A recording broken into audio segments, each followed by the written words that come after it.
under God, indivisible, with liberty and justice for all.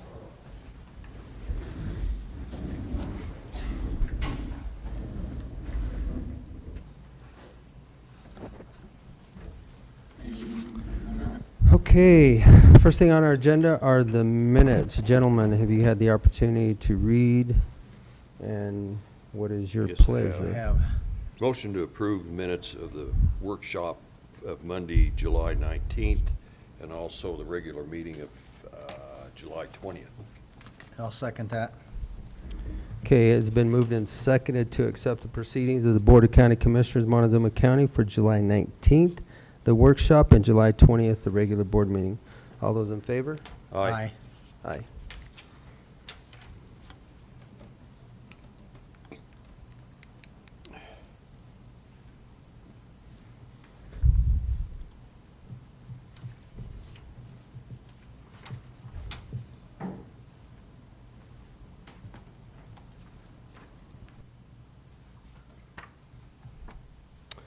Okay, next up we have our planning. Sherry Jane? Good morning. Good morning. So this is a continuation, correct, of our photovoltaic? This is a continuation, correct? Right. I don't know if she needs to read the public notice again. This was continued from May 4th and then again from July 6th. Yeah, let's go ahead and read it. Let's go ahead and read it again. I think it was July 6th anyway. Commissioner Candelaria. Here. Commissioner Wasn't it July Lindsay. 6th? Here. Commissioner Stevenson. Here. Yeah. Administrator Powers. Here. Attorney McLaren. Here. And Kim Purcell, Montezuma County Clerk and Recorder. Notice is hereby given that the Montezuma County Board of County Commissioners will hold a public hearing for review and determination regarding a proposed solar photovoltaic electricity generating project submitted by Shawn Kathy Wells, Glen Wells, Empire Electric Association, and Keith Cole, agent Cortez Solar 2 LLC, on property located at 11501 Road 24, 11551 Road 24, and 23999 Road L.4, Cortez, Colorado, consisting of 67.69 acres, 37.27 acres, and 36.9 acres, more or less. 11267 Road 24, consisting of 9.47 acres, more or less, all located north of Road L, west of Highway 491, situated in Section 16, Township 36 North, Range 16 West, N.M.P.M. The hearing will be held Tuesday, July 27, 2021, at 9 a.m. Commissioners' Hearing Room, 109 West Main, Cortez, Colorado. Interested persons may attend and give input. Information may be obtained from the Planning Office online service at https://montezuma-co.smartgovcommunity.com public home. You may also contact the Planning Department at 970-565-2801 with questions. Dated this 19th day of July 2021, and this is continued from June 29th. Right? July 6th and then June 29th? Okay. Okay. Okay, Mr. Chairman, as I sit on the board of Empire Electric, I'll recuse myself from these proceedings. Okay. Gavin, you want to come on up? Gavin Berg is here from One Energy, Cortez Solar 2. And I have Zoom up because we're going to have some Zoom participants. That's proper English for those of you that don't grammar good. Is anybody going to be appearing by Zoom? Was Nathan going to zoom in or no? Okay. Okay, then I will cancel the Zoom Thanks for meeting. putting that together. Yeah. He's the only one that we're aware of that would have zoomed in. Okay. Okay, go ahead with your overview So again, gentlemen. this is just continued from July 6th. There was conversations regarding the proximity of the panels on the south to some adjacent neighbors and some conditions or mitigation that could be had to help, I guess, make everybody comfortable with the project. And I'll let Gavin go ahead and explain what's happened in the last 3 weeks and kind of where we're at today. Yep. Thanks, Commissioners, for seeing us again. We put together a presentation. I'm not sure if it's up on the screen. I believe it is. Yeah, I think we can walk through a little bit of what's been going on. Can you go to the other file? That one, There you yeah, okay. Next slide, please.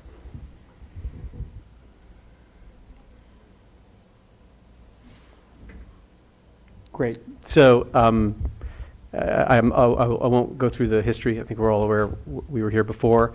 There was some concern from some of the southern neighbors around the visual aspects of the project. And we talked about the prairie dog mitigation, but I'll go through some more details around that. This is the previous site layout that we talked about, that we presented. And since that time, we have been talking to Kathy Topper and Jody Hubbs about their concerns and talking to them. And so we went through a fairly rigorous process to engage those two landowners, specifically around their concerns. We identified what their needs were and just went through find a solution that meets those needs within what we are capable of providing. So we met with the neighbors on their property, and just to see things from their perspective and their point of view, and discuss what the various ideas are for mitigating some of the visual impacts. And we took some of that back. We developed some 3 mitigation options and developed some conceptual renderings to see what that would look like from the perspective of the landowners, to really help illustrate the effectiveness of the visual screening. And we presented 3 options to the landowners. So first and foremost, we set back the panels 100 feet from the property line. The county requires 30 feet. We said we'd give it an extra 100 feet. And so that's an additional 70 feet. And then we said, okay, so there's different ways we can do this. One of us just to put up vegetative screening, trees, et cetera, bushes. We can also put an 8-foot privacy fence on the shared property line and show what that looked like. And then also an 8-foot chain link privacy fence, but 50 feet from the property line, just because the different perspectives will change what they mitigate. We presented it to the landowners, then we held discussions with the landowners of what that looked like from the renderings, to give them an idea, and what they didn't like about each options. And then after additional discussions and negotiations, we settled on the idea of, we selected a combination of the vegetative screening along their property boundary, and then an 8-foot tall privacy fence on the 50-foot setback. So the panels will be at 100 feet, but the privacy fence will be at 50 feet. And so with Ms. Topper, we've talked about, and if you go to the next couple slides, you'll see. So Ms. Topper, you can see there where the fence will be on the red, and on the green is where the panels will start. We talked to Ms. Topper about 24 juniper or other evergreen trees to extend and fill the gaps in her existing screen that she'd had from the discussions with Empire Electric from when they put up their building. And extending her irrigation drip system to be able to irrigate the new plants. And so the trees will be at a minimum height of 5 feet and probably maximum height of 6 feet when we plant them. And then, but the final specs and sizes will be determined by the availability of at the time of construction. For Ms. Hubbs, we're going to do, and you can go to the. So this is what before we go to Ms. Hubbs, this is what it'll look like from the renderings we've done. If you want to go back, just one more there. That's so from Ms. Topper's property. That's what it'll look like. So there'll be additional trees and they'll grow over time, and that's what the 8-foot fence will look like. So you can't really see the solar voltaic panels. Next slide, please. And so for Ms. Hubbs' property, same idea. We'd extend it back 100 feet for the panels and 50 foot for the privacy fence. There, we'd put in 14 juniper or other evergreen trees. 5 crabapple or other flowering ornamental trees, and 3 lilac shrubs, positioned to screen the middle of her property, as you can see there. And the final position is to be determined in coordination with Ms. Hubbs when the time comes for selection of the plants and construction. Right now, this is what it'll look like from her property. That the green line over there is the privacy fence, and as you can see, you can't really see the panels from that either. And then at the current moment, we have verbal agreement with both those landowners, and we're in the process of drafting up agreements that we're all comfortable with to sign. And that's where we are there. Do you have any questions on those particular items? Okay, No, sir. No. And then on the next slide, I know that there was a lot of question around the prairie dog mitigation plan, so we just wanted to get into a little more detail about that. We've entered into a contract with a local exterminator, which will start at the beginning of construction. The exterminator will use carbon monoxide treatments to remove the prairie dogs. He is estimating, he's the expert, that the initial treatment is expected to remove over 85% of the prairie dogs. And then each year, they'll schedule 2 to 3 follow-up treatments in year 1, just to really complete the removal. So we'll go into construction, we'll remove as many as we can, we'll build, then you'll keep coming back until they're completely removed. And then there'll be annual checkups, which will require less visits, just because he's confident he'll have removed most of the problem. But for the length of the project, he'll continue to go and mitigate the problem. And I think that's all we have for now. Thank you. Any questions on the prairie dogs or on the visual mitigation that we talked to with the landowners? No, that looks good. If the neighbors are in agreement with it and stuff, that's all I asked was you sit down Yep. with the neighbors and Yeah, walk through that deal. I have a question on the concern of the prairie dogs, because now you're moving the fence back 50 feet and the array 100 feet. Yep. So that 50 feet is still going to be Part of the the well's property, but how is that going to be taken care of with it's not within the boundaries of? we can commit to mitigating that as well. We'll still have access to that. I think we did the privacy fence mostly because the perspective changes Sure. when you change it. So we can continue to mitigate the prairie dogs there as well on the property. Okay. Yep. It Just makes sense, I understand. Because with that 50 foot, that it's not their property, they're not going to maintain and take care of. Right. Which gives the prairie dogs that much more ability to Sure. take it over. Yeah, when we spoke to the contractor, we just talked about that whole southern property because we didn't know at the time exactly where we were going to build, but we can include that in our contract with the prairie dog management company. Question. No, I think you've done what I've asked. Great. To talk to the neighbors and stuff. I guess we'll hear from them here in a minute and see Sure. how Yep. they're feeling about it. And Okay. Well, then at this point, I'm going to open this meeting up for public comment.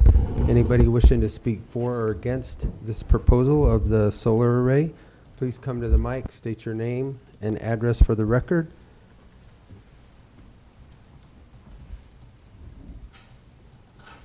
You got your timer.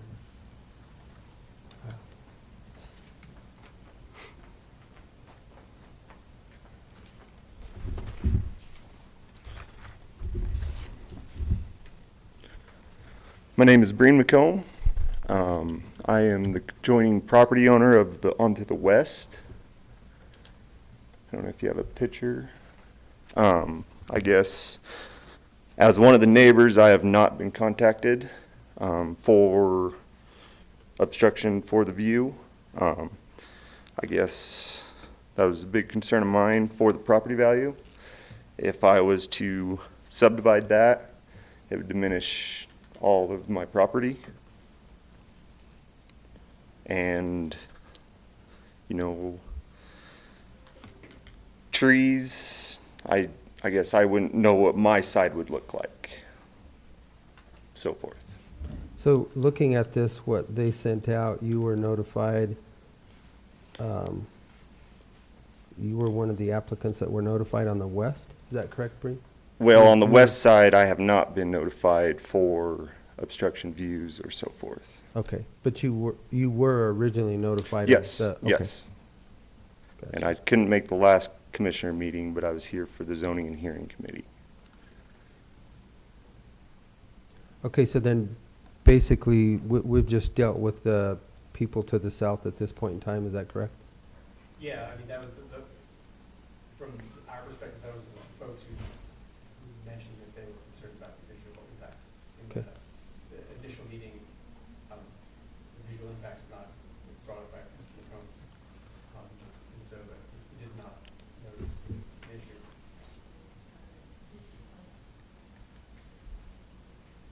Okay.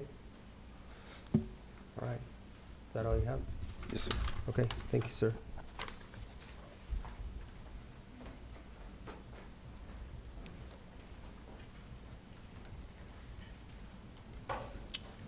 Next.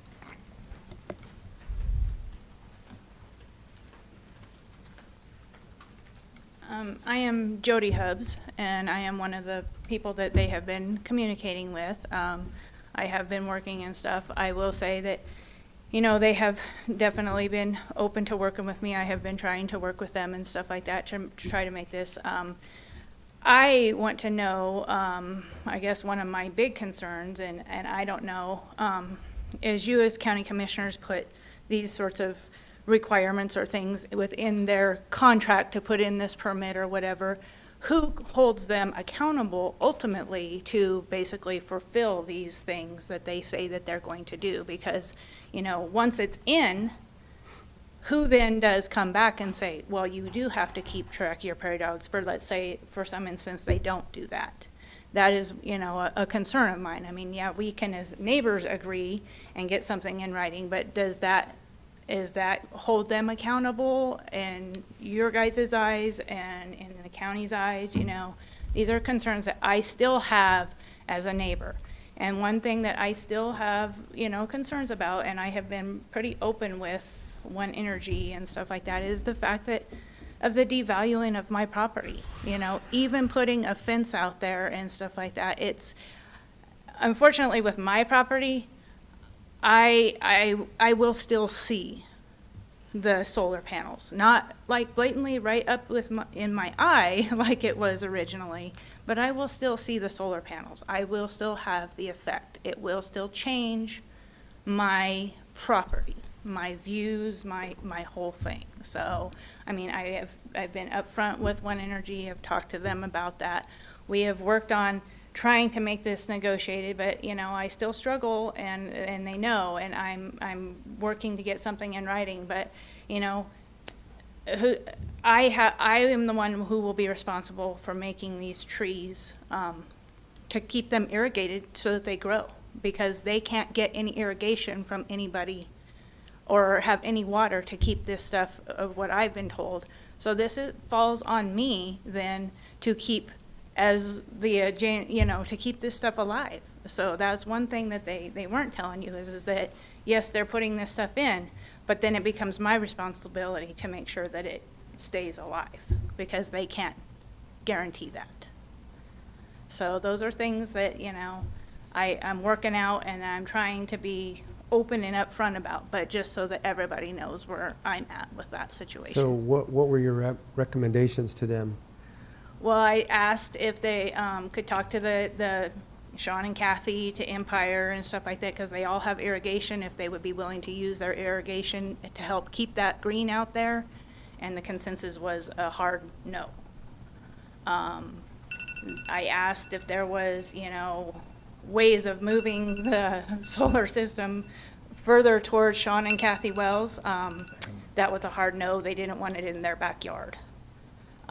So those were things that, you know, we did ask about, but at the end of the day, what came about is that we would be held responsible for, they could plant the trees for us and they would put them out there, but we would be ultimately responsible for keeping them alive. So I have to make sure my side rolls far enough back so that it can squirt over the fence to water the trees that they're going to plant for me. I thought you said that you were going to install the drip system for her. Is that correct? Well, that we're extending in Ms. Topper. Ms. Topper has a drip system on the existing trees that she has, and we've talked about extending that for Ms. Topper. Okay. And that's So let me answer your first question, and Mr. Haley, you can chime in on this. With all of the things that go through planning in any conditions, just like the issues that we're dealing with right now, so who's accountable for making sure that it happens? The county specifically is probably the one most accountable for that, to make the people accountable for what they signed up and said they would do. So we have properties right now that we are making people clean up that don't comply with the land use code, because that's all we've been given to govern by you all. okay. So we're in the process right now, and it's an ongoing process every day of every year to get people back into compliance.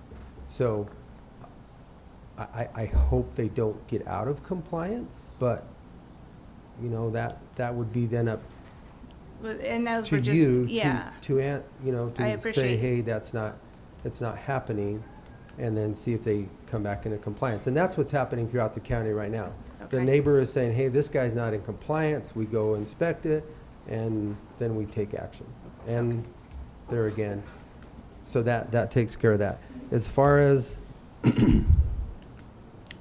I mean, if you don't want to keep trees alive, I mean, there again, I don't know if there's a Well, I don't- guarantee to keep a tree alive. There's no way they can keep them alive if they're 50 feet from their property line on somebody else's property. No, If these are it's on the her property line. Well, so trees. so the fence is 50 feet out, Yeah, but they're planting the trees On your- not on my property, But- on Shawn and Kathy's property, but, and right across the fence line. correct. So within 5 or 10 feet? Yeah, Or I whatever mean, that is. Yeah. Once I would assume pretty close. I think it's dependent upon what is underground there. We'd need to Right. use an expert to decide the best place to plant them, but as close as possible. I would recommend putting it on her property. They'll be her trees. I understand not wanting to take care of them, but if it's protecting your views and they're your trees, then that would be under your responsibility. To then put it onto the other property and the trees die, who's gonna be blamed? That gets into and that's nothing to do with land use code or anything else. That's just, if you're wanting to protect your views and you're given 30 trees, to take care of them is in your own behalf.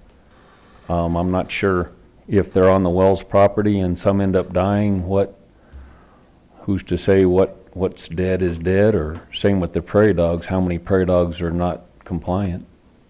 It's all subjective, and there's no way we can get in the middle of that.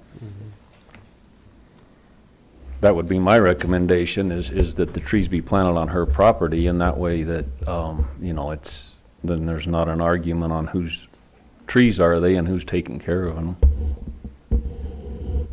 I think part of the reason why I didn't want that is just because it will eventually take away part of my pasture, because they will have to be fenced, because I do run livestock out there.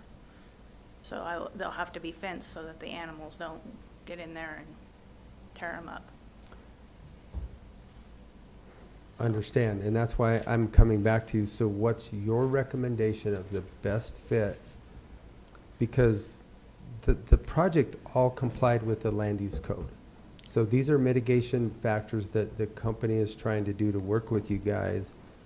And that's why I'm asking, what makes the most sense to you, since they're going? Well, I struggle with it passing the code thing, I guess, because I still think that it's gonna devalue my property.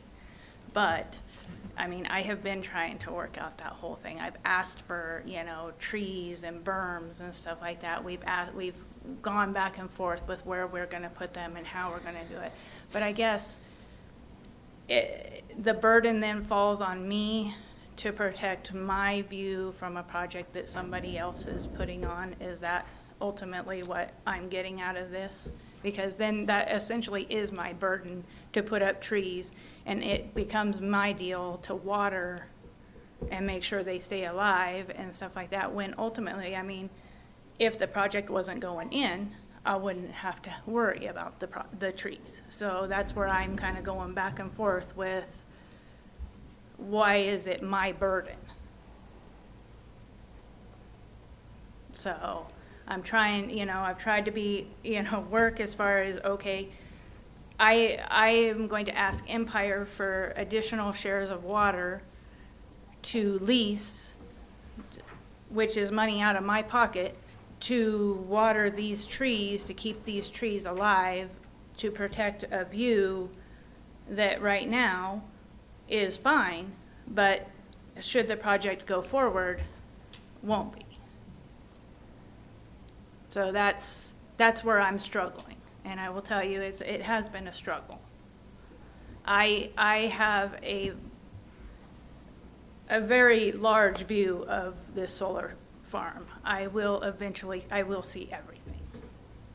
So that does I mean, that's, I guess, what I'm, you know, that's the burden I'm carrying.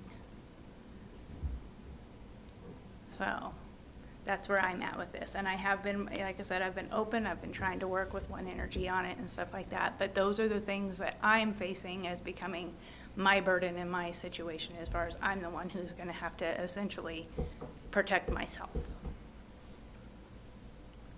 So the fence itself is not adequate? You want the trees are being added at your request, or? Yes. Okay. Yes. So if you want something added at your request, Then that's my burden. well, I mean, I'm just asking you, do you have any responsibility? You're asking for something, I mean, they're moving the array back, they're putting up a fence, which is a privacy fence. It's an 8-foot chain link privacy fence. Correct. Basically, it has the slats in it.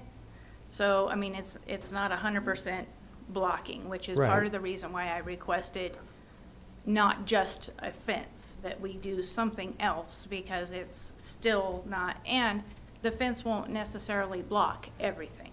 Correct, because of the So, elevation. Yes, gain, it's- because of the elevation and how it all works. So that's why I suggested we come up with a fence and some trees to try to alleviate that.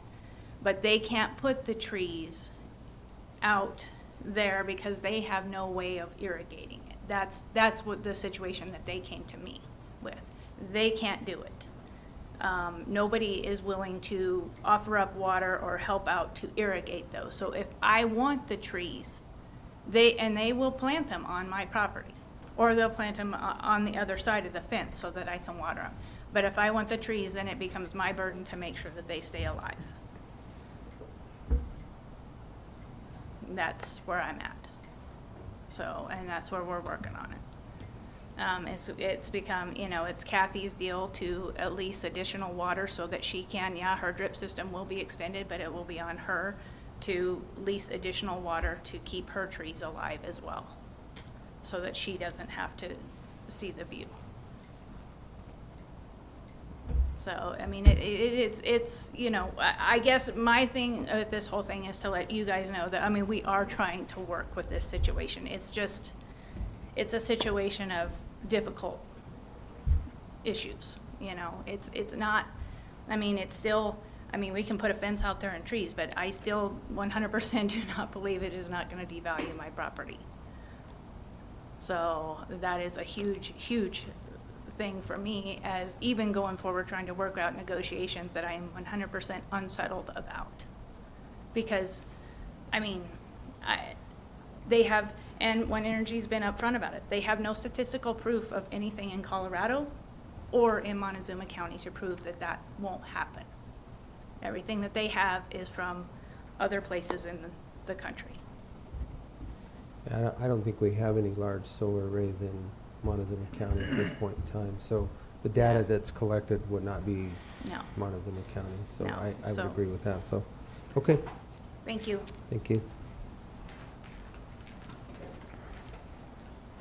Next.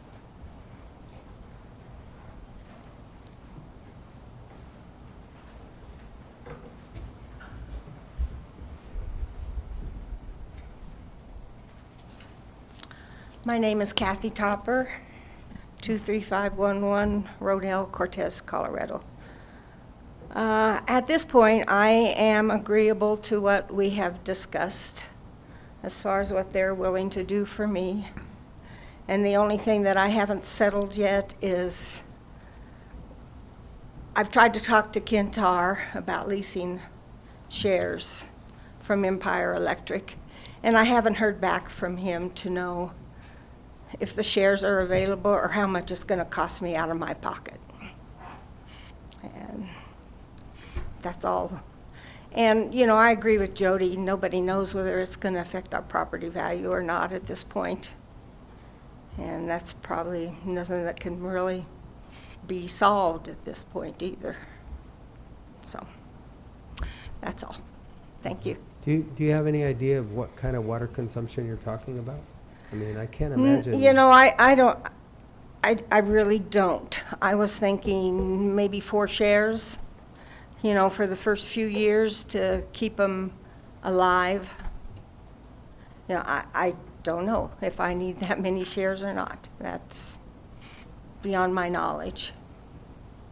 I would think that would be an awful lot of water for 20-some trees, because that would be a huge amount of water. Okay. See, like I say, I don't know. I know I only have 1 share of water for my 4 acres. So I do need additional shares, I know that much. So, You're Do we probably, know what the wells are gonna do with their water that they currently have? Are they gonna sell this water off? Are they gonna? I do not know. I wonder if they would be willing to Yeah, I think, use their water until they get these trees established. yeah, I have spoken to Josh briefly that Empire may have some water to be able to lease out. Well, the wells too, because Yeah. they've got to have 70 or 80 shares of water there that they're not gonna be using. I do not know. It's not, we haven't discussed water at all for the project just because won't be really using any water.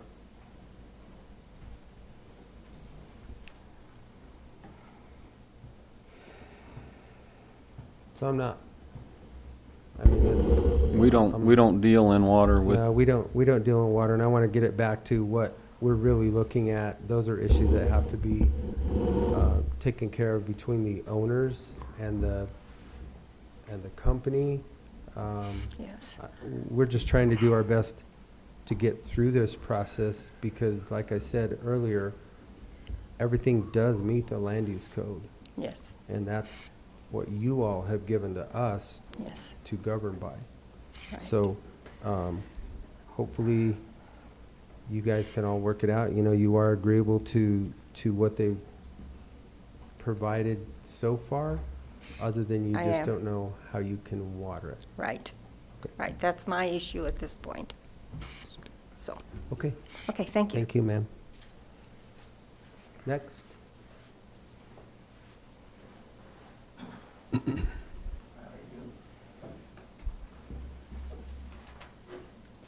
Good morning. Morning. My name is Dwayne Dale. I live at 23741 Road L. I wanted to address the issue of the trees and the irrigation water.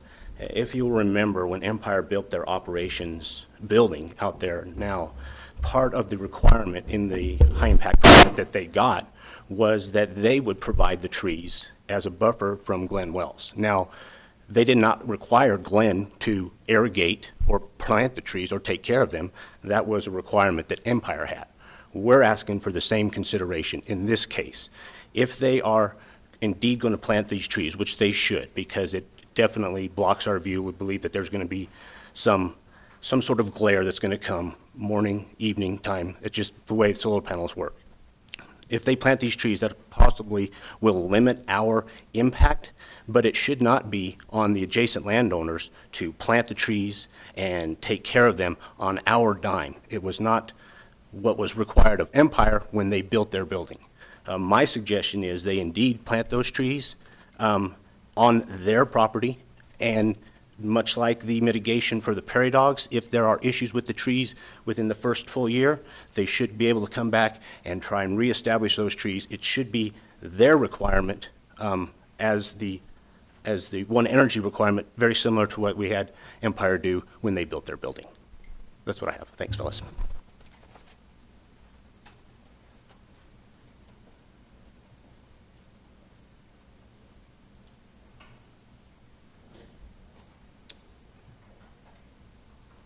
Anybody else? Okay. How With was that- that written into that deal, Don? Do you remember with Empire Electric? Let me go ahead and close this. If we're done with public that wasn't anything that we I'm gonna had. go ahead and close this to portion review. of the public comment, Don, and then we'll bring it back to the commission now.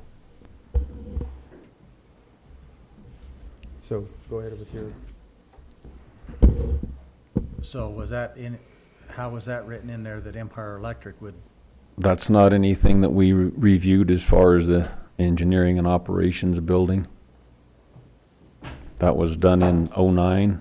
high impact in 2010, so it really didn't affect anything we had to review on a new application. I don't know what the agreement was or wasn't, or what did or didn't happen, or what trees got planted or what trees died.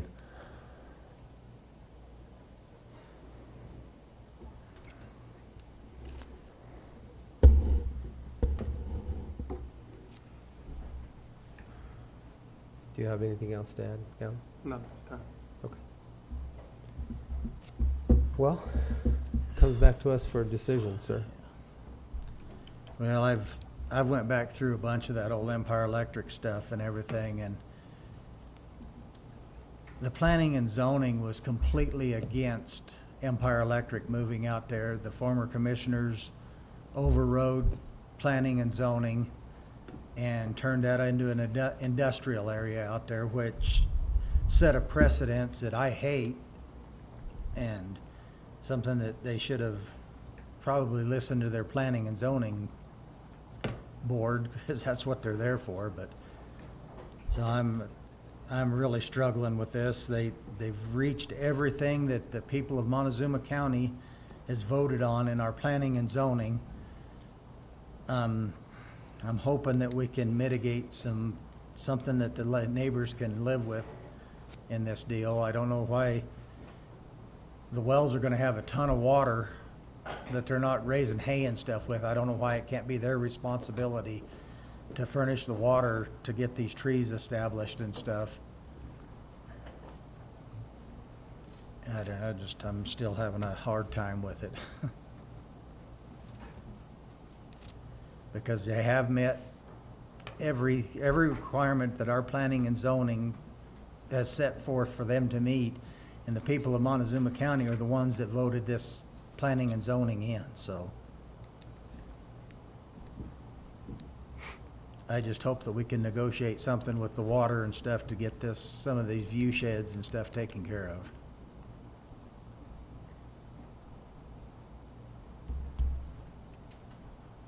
Yeah, I can't comment, I can't guarantee, it's not our, we are moving forward, but we have control under. So we can control in terms of putting up a fence, we can control about paying somebody to plant some trees. The rest I can't guarantee. That would be disingenuous. We've done everything that we can and what we were capable of. You know, we're not a agricultural company or a planting company. But you know, you'd asked us to go back and meet with the neighbors, and I think we've done everything we can and pretty much put everything in that we're capable of doing.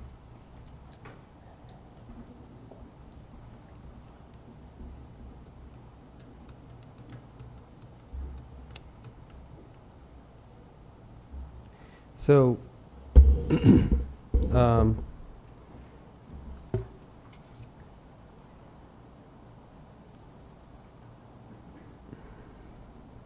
I guess I have one question for you, Gavin, is do you have any issue getting with Mr. McComb and just visiting with him and seeing if he was left out of that second process? No, I'll speak to him about it, but just to be clear, we've had multiple conversations with Mr. McCombs because he's the current farmer on the Wells property, so we've had half a dozen conversations with him, and the visual component has never been brought to our attention in any of the conversations, including the initial planning meeting. So I don't mind discussing with it, but it's not something that was brought as an issue. So I just feel it's a little late in the game for that. But we're open to discussing it. I just can't commit to that. We'll definitely come to an agreement. We haven't even looked at where his visual view shed is. We haven't looked at anything. Well, here's the issue that I have, and when something gets to us and it meets all of the conditions of the land use code, I hate placing a moving target for anybody that is trying to get something done. And I understand your concerns and everything that goes along with it. However, we have the land use code that's given to us, that's voted on by the people with mitigation measures. The mitigation measures, it sounds like, are acceptable to one and maybe not 100% to the other, but you're kind of maybe 50% there, other than the water issue. So I feel that it's prudent to, and I will move that we accept a proposal of a solar voltaic electrical generating project submitted by Shawn and Kathy Wells, Glen Wells Empire Electric Association, and Keith Cole, agent for Cortez Solar 2 LLC on property located at 1150 Run 1, Road 24, 11551 Road 24, and 2399 Road L.4, Cortez, Colorado.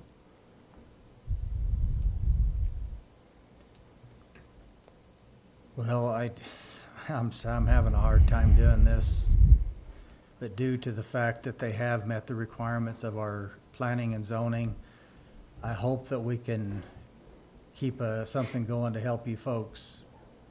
But I'll have to second the motion, and it's with distress, I can tell you that.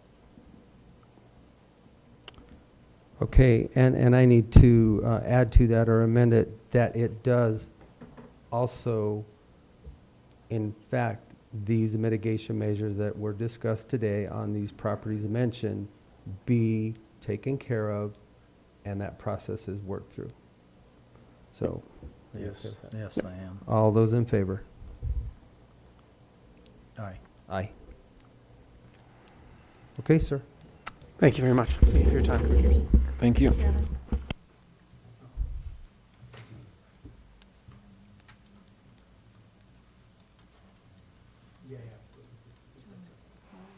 Oh, yes, I will close this, I'm sorry, public hearing.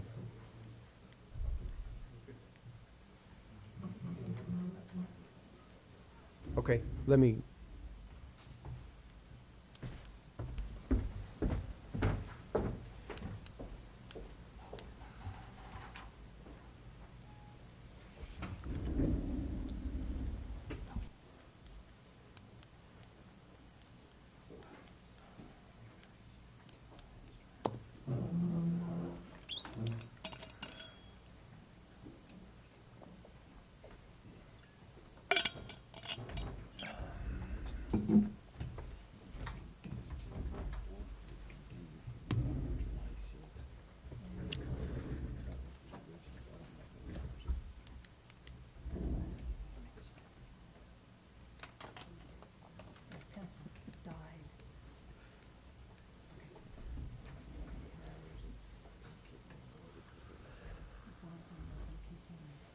Okay, sir, you are back again.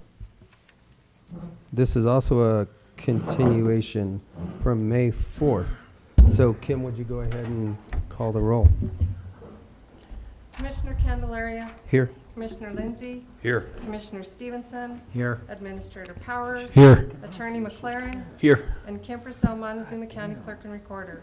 Notice is hereby given that the Montezuma County Board of County Commissioners will hold a public hearing for review and determination regarding a proposed 3-lot minor subdivision in AR 10-34 rezoning application submitted by Ted Clark, agent Manus and Associates, on property located at 26059 Road 38.5, Dolores, Colorado, consisting of 32.6 acres, more or less, located north of Highway 145, east of Road 38, situated in Section 36, Township 39 North, Range 14 West, N.M.P.M. The hearing will be held Tuesday, July 27, 2021, at 9:30 a.m. Commissioners' Hearing Room, Montezuma County Administrative Offices, 109 West Main, Cortez, Colorado. Interested persons may attend and give input. Information may be obtained from the Planning Office online services at https://montezuma-co.smartgovcommunity.com, public home. You may also contact the Planning Department at 970-565-2801 with questions. Dated this 21st day of July, 2021. Kim Purcell, Clerk, Board of County Commissioners, Montezuma County, Colorado. Thank you, Kim. All right, Doug. Mr. Clark? We have Mr. Clark here and Mr. Manus.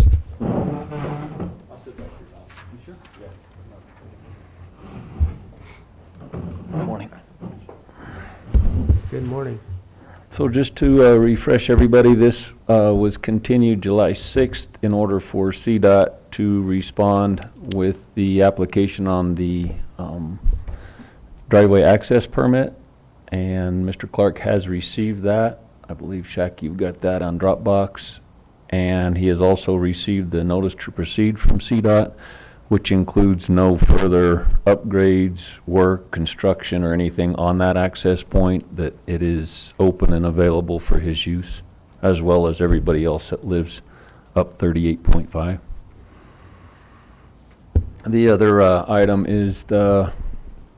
Clark has contracted with Eddie Lewis, Southwest Weed Control, to mitigate the, I don't know how many acres he has there along 145, but to mitigate the weed issues on that property. So Mr. Lewis will be taking care of that now and going forward for preventing seed immersion next spring. So the two items that were being reviewed as a contingency have both been addressed and dealt with.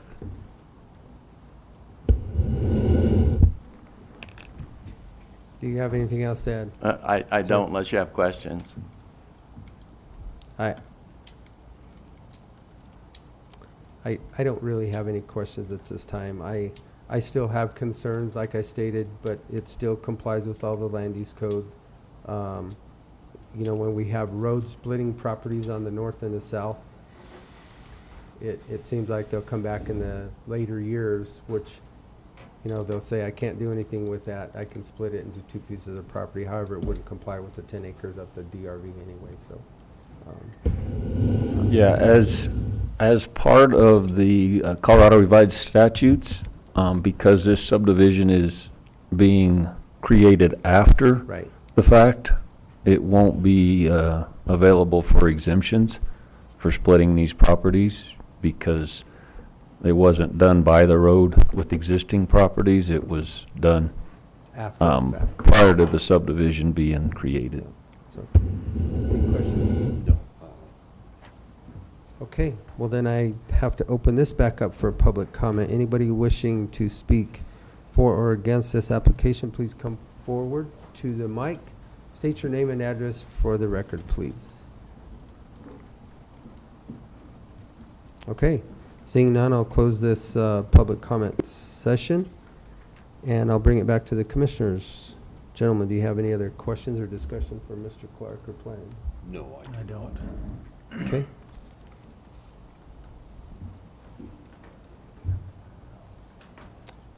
What's your pleasure?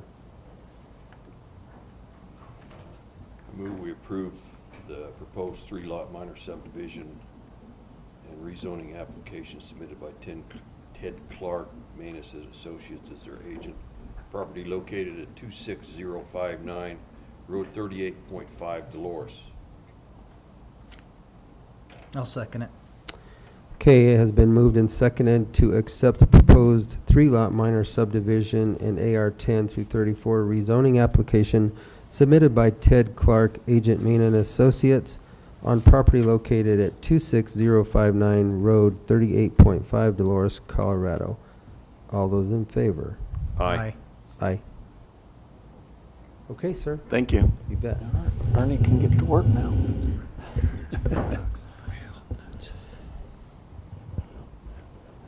Yeah.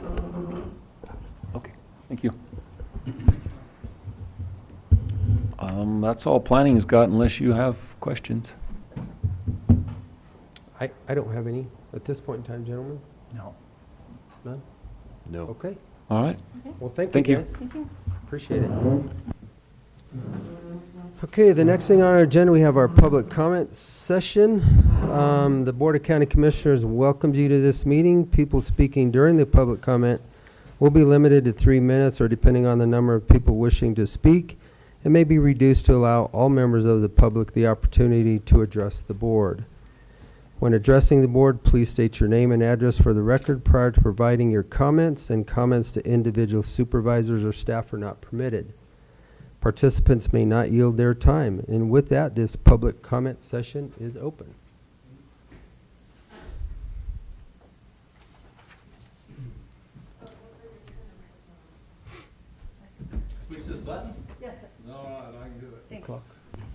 Clay Holland, Got one going here. 1565-2 County Road CC, Pleasant View. And I'm the landowner to the west of the property that Bonnie has submitted to get right of entry for spraying. And I'm fighting the fight, but I'm losing the battle out there because my neighbor isn't taking care of his thistle, and it's getting pretty bad. So I've got 10 acres next to him, and I've already put $480 on that 10 acres a couple of weeks ago. So I'm hoping that we can get something done here with that property. And talked to Bonnie. I guess he hasn't contacted her about doing anything yet, so. And I haven't seen any activity out there, so I'm hoping you gentlemen will take that under consideration. Okay. Any questions? No, sir. I think it's on the list. Okay. Thank you. All right, thank you.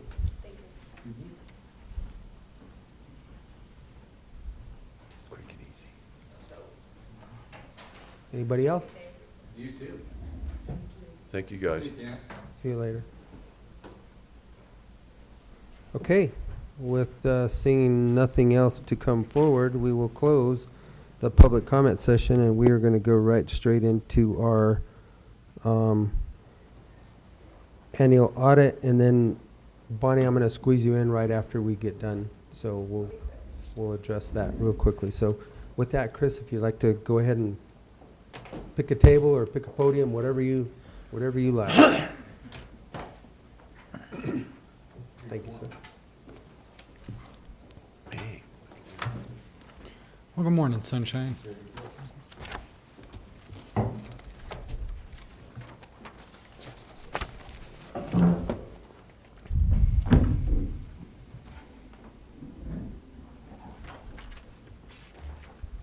Okay, do you want a bunch of detail or just overview, or what do you want?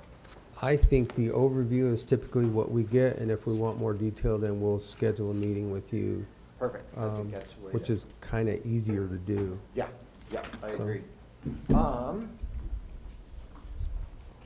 For Joe, and Kent probably remembers it, but Joe, I'll give him just a little bit here. Pages 3 through 15, Joe, are done as if the county was a private business, not the way you do your budget.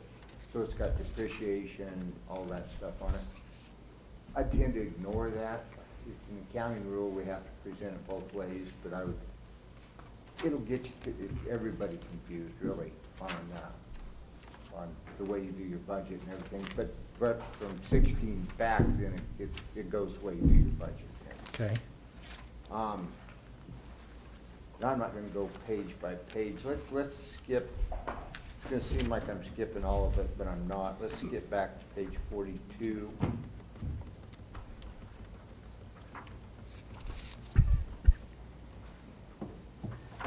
This is the stuff that probably means the most to you guys. These are the budget to actual financial statements for each fund. 42 through 44 is the general fund.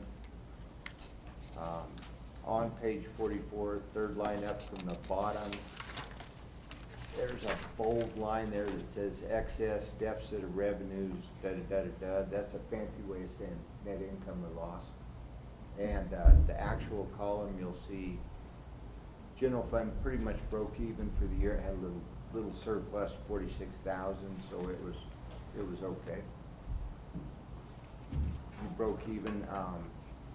You transferred a bunch of money out of that fund as part of the road improvement project. That's the capital fund, so it did fine, even transferring that money out, so it's okay. The next page is your road and bridge fund. Same line, third line up from the bottom there in the actual column. It lost ground by 1.3 million. I think that was by design with the special road projects. We're spending down on some surplus. So I will point out, if you go up to the total expenditure line, it's a little bit above it. You did overspend your budget on that one by 395,000. So, and I'll go into those budgets some more in a little bit. 46 and 47 is social services. I mean, it kinda is what it is. 99% of it's federal and state money just running through. Pass through. I don't wanna talk into the microphone. You want me to sing? Yes, please. If we skip on back now, everything kind of gets consolidated. Skip back to page 52.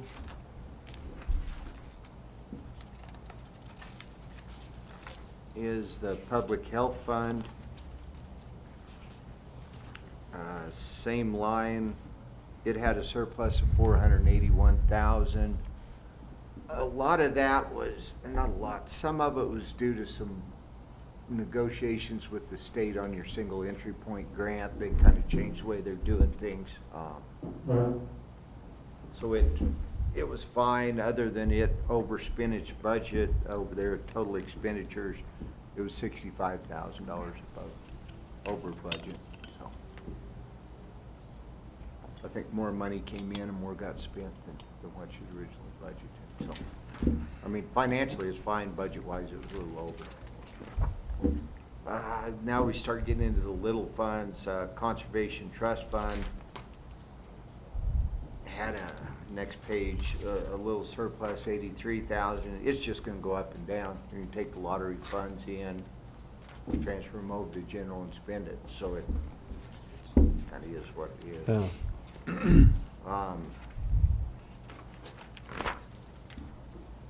Next page is the Clara Ormiston Fund. That's just interest income, comes in through that old trust agreement. And if there's a qualified applicant, you transfer it to social services for cancer treatment, but there were no transfers this year, so it just made a little money. Next page, emergency telephone. It had a little surplus, 86,000. Budget was fine on it. 56 is the sheriff's forfeiture fund. That's nothing really that runs through here. It's property that's seized by the sheriff and sold, and it's under various restrictions. So there was $20,000 worth of stuff got seized. They spent $22,000 purchasing things. So it had a little loss of $2,500. It was over budget by $22,000 because there were no budgeted expenditures for that. So. 57 is your revolving loan fund. Due to COVID, you guys, or the previous commissioner had transferred $105,000 out of that to give to local businesses, so it went down. Had a little bit of interest income in that transfer, so it went down. And your recommendation on that, Chris, would be transfer the rest out and get rid of that fund, right? Yeah, and I think a little bit of that's going to fall on your new attorney here. There is still a CD that is sitting with the treasurer. A long time ago, this thing was set up. Kent may remember back in the old days. If a local business was trying to get started and it could not get financing, that there was money available in this revolving loan fund, in theory, the county would put up a CD to provide equity to that business to get financing. Nothing has happened in years and years and years. So unless there's some statutory problem, I would suggest you just budget a transfer back to the general and close the fund. It's really something that's outlived its. And there's not enough money left in it. There's $42,000 sitting there that, I mean, it's really not going to provide much seed money for anybody anyway, so. It might be something to look at. I think that fund was established by resolution, wasn't it? I think it was way, it's been It as long as I've been established by here. resolution, yes. So we'll have to write a resolution to Yeah, get yeah, rid of it. you'd need it anyway to do the transfer out, so. I would probably, just as a cleanup deal, there's no point, it's just sat there. This first year there's been any activity in it, probably 15, yeah, probably 20 years. It was nice, though, to be able to transfer that $105,000 to help businesses Right. through COVID. Sure. I think that was very beneficial. Oh, I think it was a good use of the money, I do. Going forward, though, I hope we don't have to deal with that again. Yeah, right. Page 58 is the lodger's tax. There's a chunk in there. It had a little surplus, 46,000 round numbers. It overspent its budget. You transferred out more to the local entities than what you budgeted, so it was over. 59 is your emergency reserve. That's just your Tabor reserve money that's sitting there in a special fund. It doesn't go up, down. Page 60 is your contingency fund. Most years will just sit there unless there's some unforeseen. I think last year we spent 12,000, or 19, I think there was 12,000 spent, or maybe it was the year before on some of the fire stuff. But it's basically a savings account for unforeseen issues.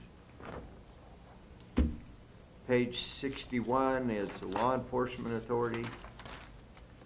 It collects property tax, transfers it back to general to cover the salaries and things there. You'll see it had a surplus of 345,000, so the property taxes and SO tax that came in was more than what you transferred out.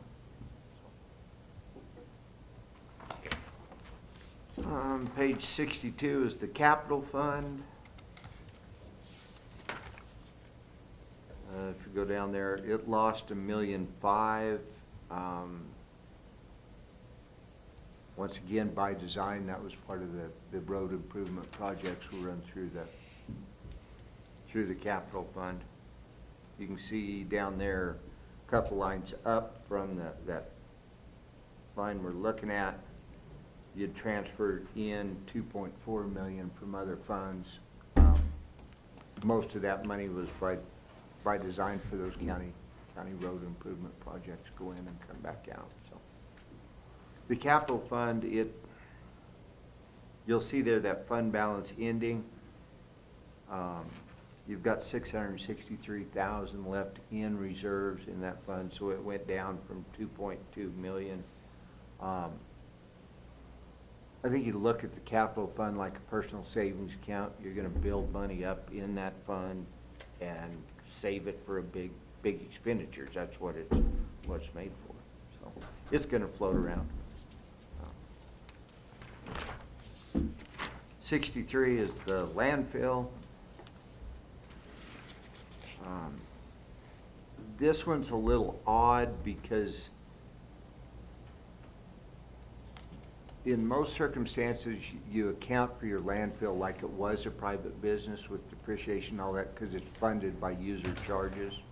This one converts it over to the way you do your budget. So if you go down there to, let's see, 1, 2, 3, it's about 2 inches up from the bottom. There's the line there that says change in net position non-GAAP basis. That's on your budget basis.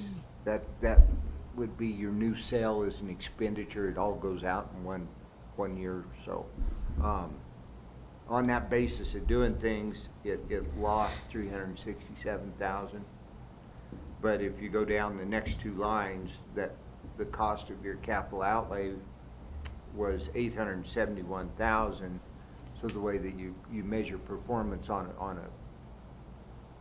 a fund that is user charge supported, I guess is what round way of saying it, you'd add that back and depreciate it. So you'll see you add back the capital outlay, you had depreciation at $233.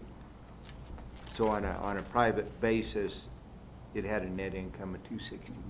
So it did fine. It did fine. And from there back, you guys get enough federal money that we have to do more testing on one federal program each year. Page 69 and 70 is the listing of all your federal money that you received. I would note that the food stamps that go through social services are exempt from that. So if you look at it, you receive 5.377 million in federal money.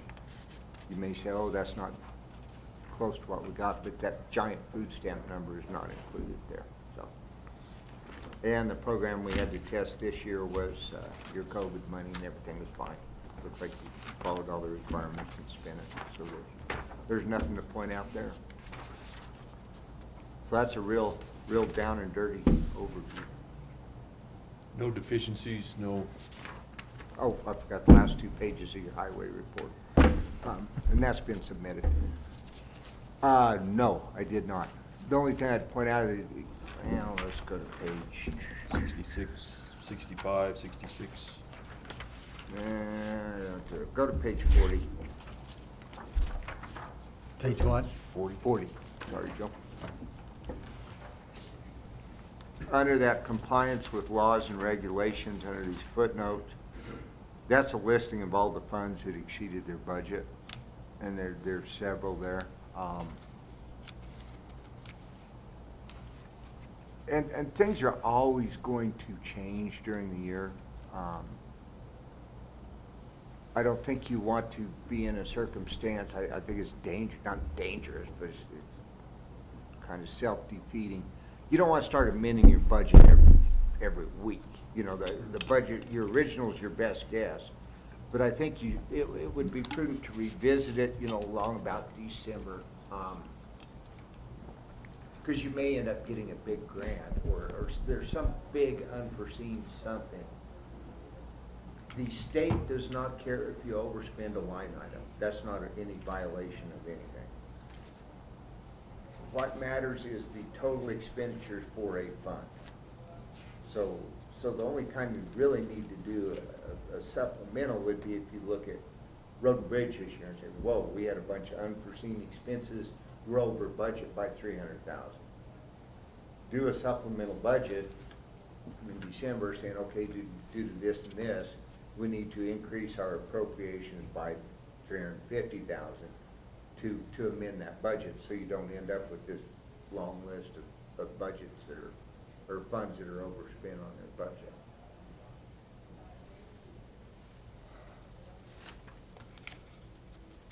But I don't think you want to start getting into supplementals where you're changing line items, saying, well, we didn't spend as much on supplies as we thought we did, but we spent more in utilities and moving it back. No, I think that gets to be unmanageable. And it doesn't tell you anything. I mean,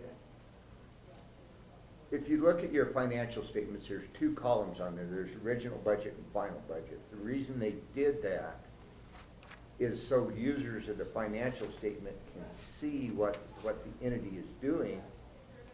If you have an original budget that's just way off, and then a final budget that almost matches actual, line for line all the way down through there, then people can say, okay, they're not even giving any thought to their budget. They're throwing numbers out here and filing a budget with the state, amending it as they go to match actual. So you don't want to have that situation. You want to have some variances there, because next year you go back and say, whoa, we were really off on supplies in road and bridge, whatever the fund is. We need to look at that. But you do need to be cognizant of your total expenditures compared to budget towards the end of the year to see if you do need to do a supplemental to appropriate more money to cover it. Does that make sense? So like when the sheriff comes in and he wants, his grant came in $700 one way or the other, and he wants us to amend the budget in 14 different line items, you'd say don't waste your time. I think that there has to be some limit placed on that, because it becomes unnecessarily burdensome to your financial department to sit there and change the budget for small line item changes. And it doesn't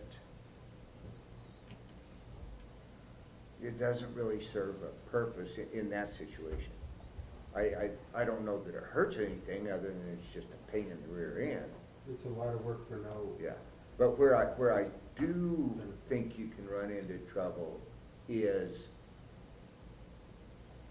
and there's certainly nothing wrong with it, illegal, immoral, anything like that, other than I don't think it's as good a management, is if you start changing line items where you say, oh, well, we didn't spend all our supplies, but we spent too much on repairs, and you start amending that budget to bring the, I think, let it sit, let it show that you were off in your original estimate on supplies. Then you can budget better the next year. Exactly. The only thing you have to remember from a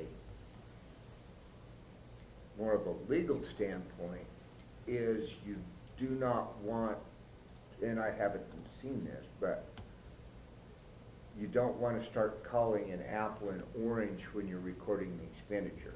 In other words, you don't want to start saying, okay, we've got slack in our supplies budget, so we're going to start coding utilities to supplies so we don't go. That's where you start crossing the line. The budget stuff's more just kind of a management tool. But if it was me, I would only do supplementals, and I would only do one big one, and that's what they used to do. And the supplemental, I think, would cover anything that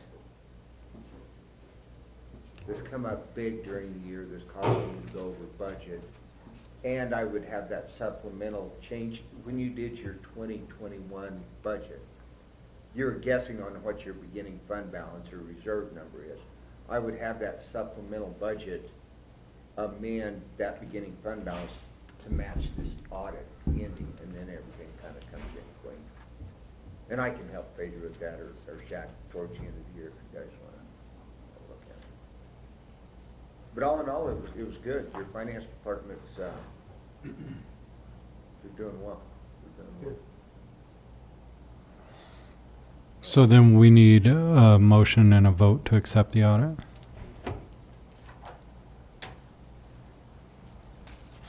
I move we accept the audit report dated December 31st, 2020 from Majors and Haley, PC.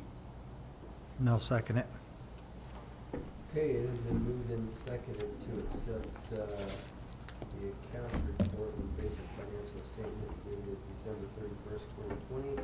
Any further discussion? All in favor? Aye. If you guys have any questions, just give me a holler. You bet. And do you have all the signatures you need with Phaedra? Okay, perfect. You want this, or you want me to give it to her?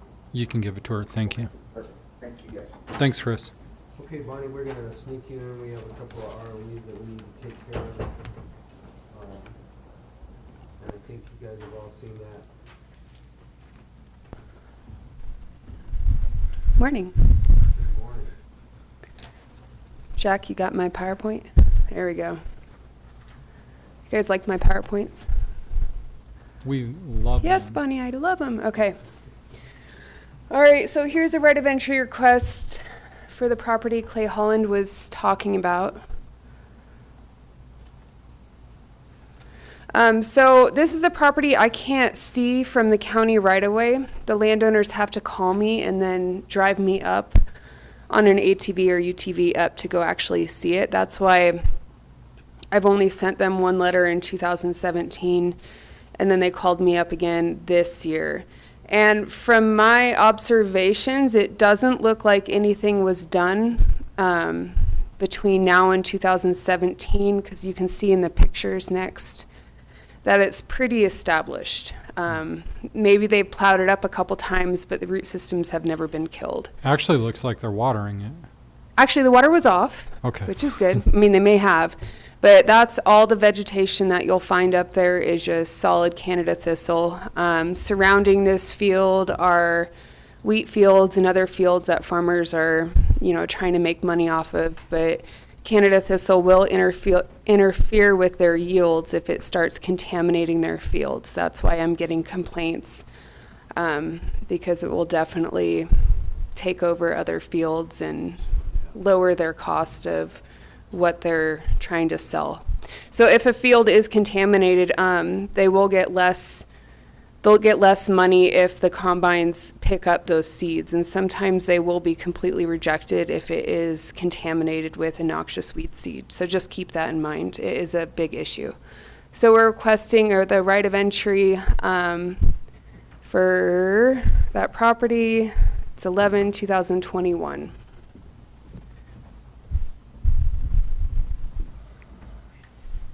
And they haven't responded to any. Nope, of and your I've given letters. them over a month to respond.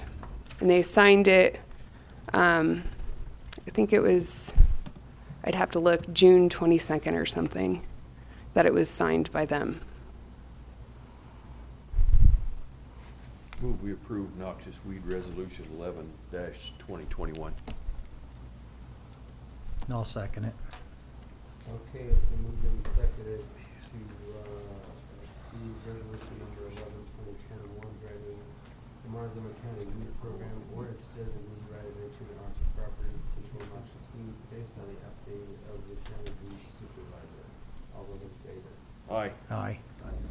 And Bonnie, the previous entries that were granted, where are we in following up? So the right of entries 1, 2, and 4, I'm requesting to amend the expiration date on those right of entries. It expired June 2021.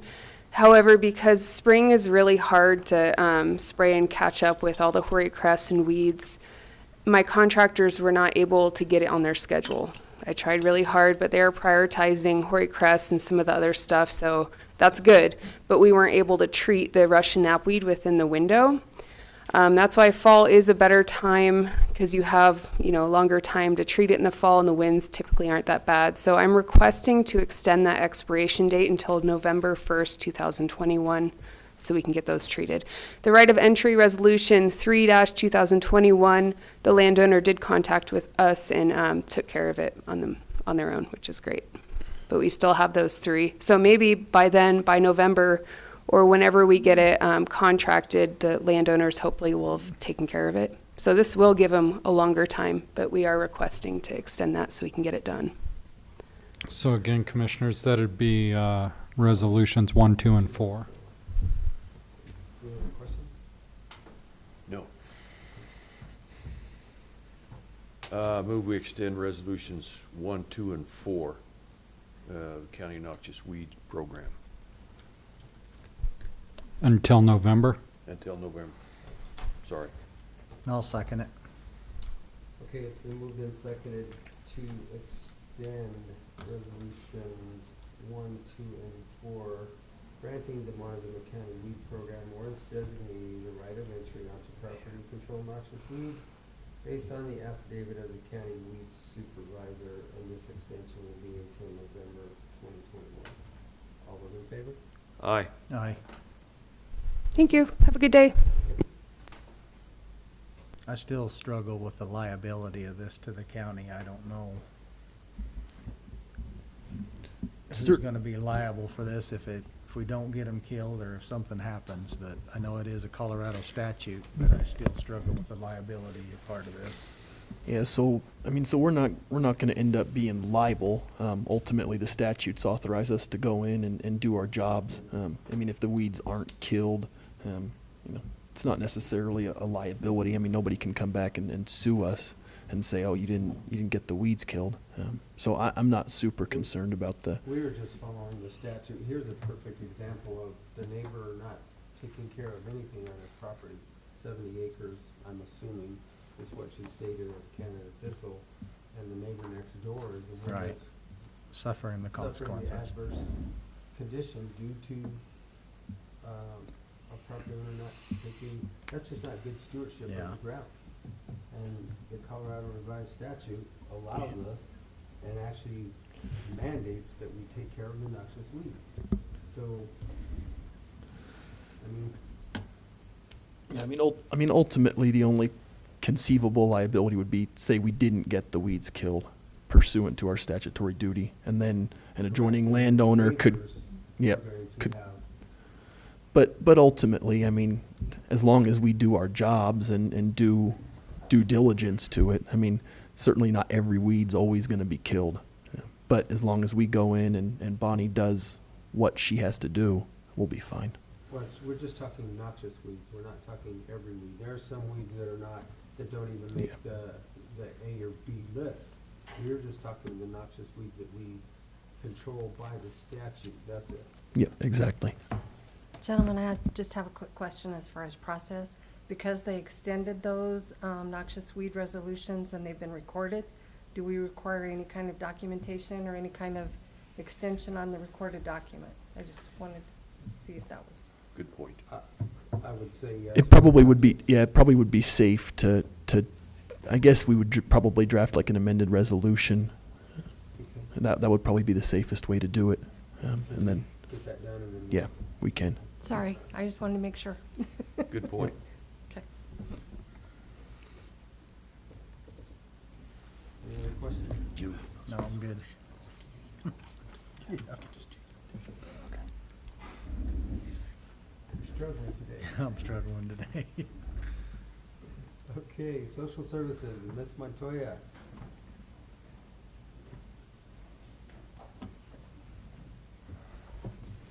Good morning.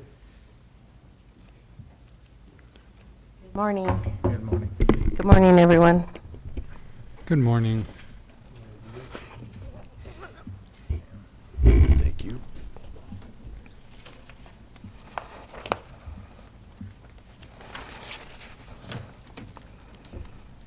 Same thing.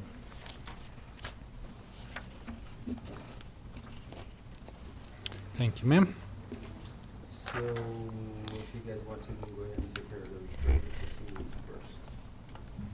I would move that we accept these record of proceedings from our County Board of Social Service meeting that we met on Tuesday, June 22 of 2021.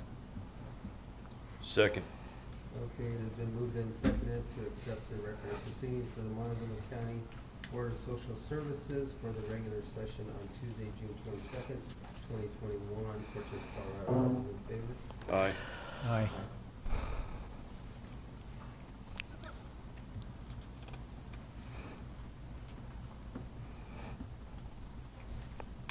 And behind that, gentlemen, we also have the payables.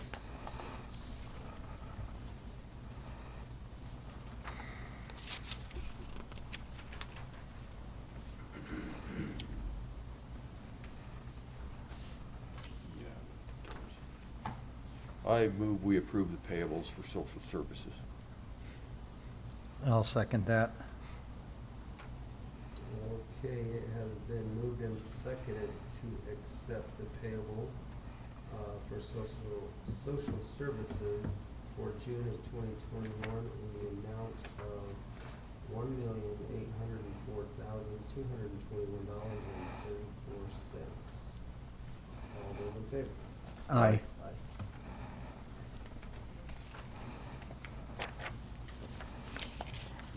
Thank you. Okay. So I think you got this corporate services program attachment, which I need the chair to sign.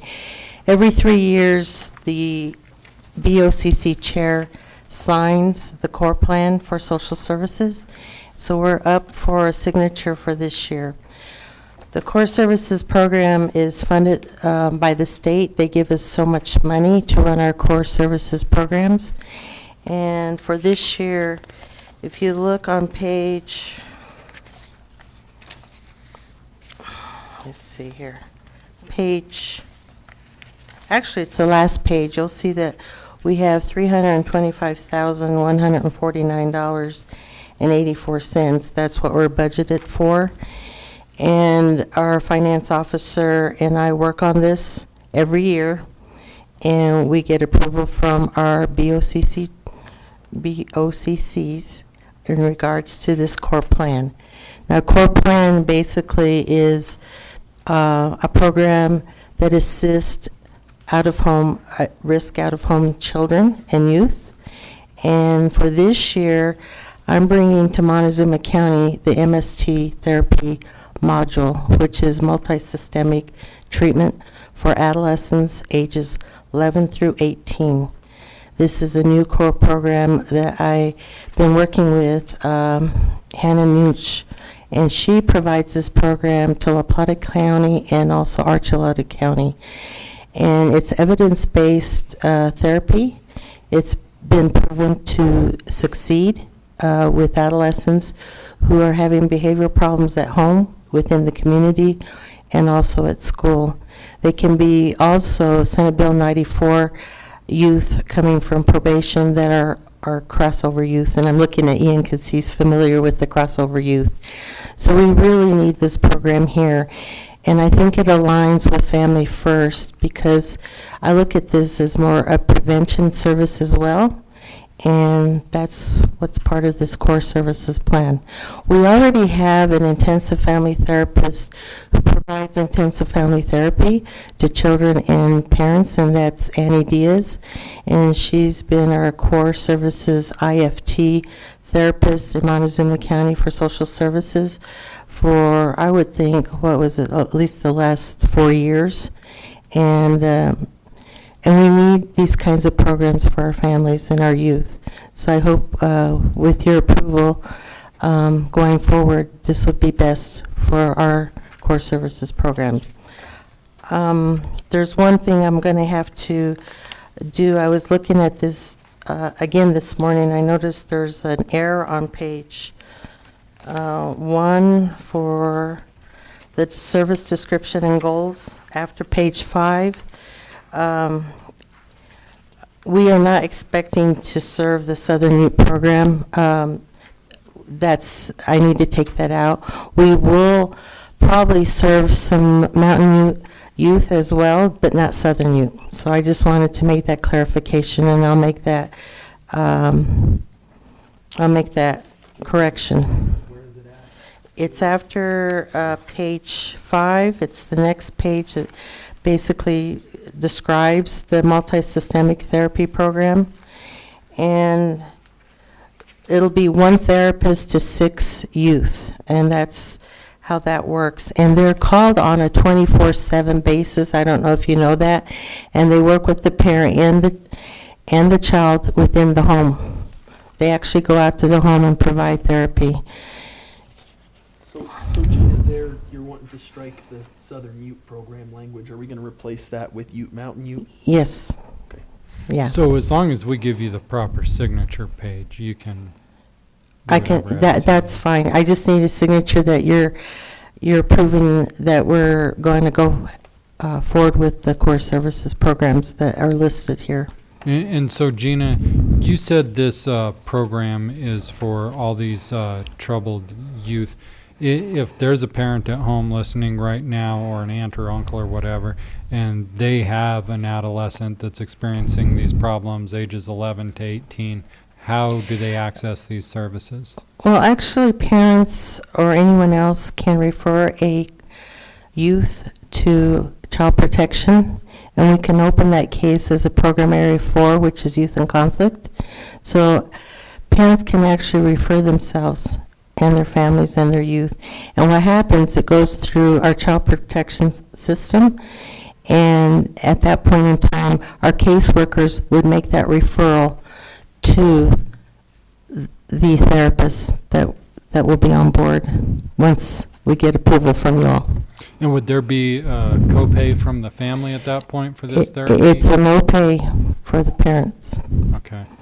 They're already getting paid by these funds that the state give us. And you'll be getting with our public information officer to make a video about how people access that program once it's available? Another video, sure. I love to be on video. I like. Gina? Yes. Who is Southern Colorado Community Action Agency? They're an agency, and they are comprised of multi-systemic therapists who are trained and are also DORA licensed through the state, and they've been around for a long time. And they're an agency that provides core services to La Plata and Archuleta County, and they've been doing that for probably the past 5 years. And I've talked to the directors with La Plata and Archuleta, and they're saying they are great. They work great with our with our community and our youth. So I trust they're going to do a good job in Montezuma County. Move we approve the core services program for SFY 2021-2022. I'll second it. It's been moved and seconded to accept the core services program for SFY 2021-2022 with the corrections that will be made on page 6. Didn't really have a number, but all to serve the United States and not Southern. All those in favor? Aye. Aye.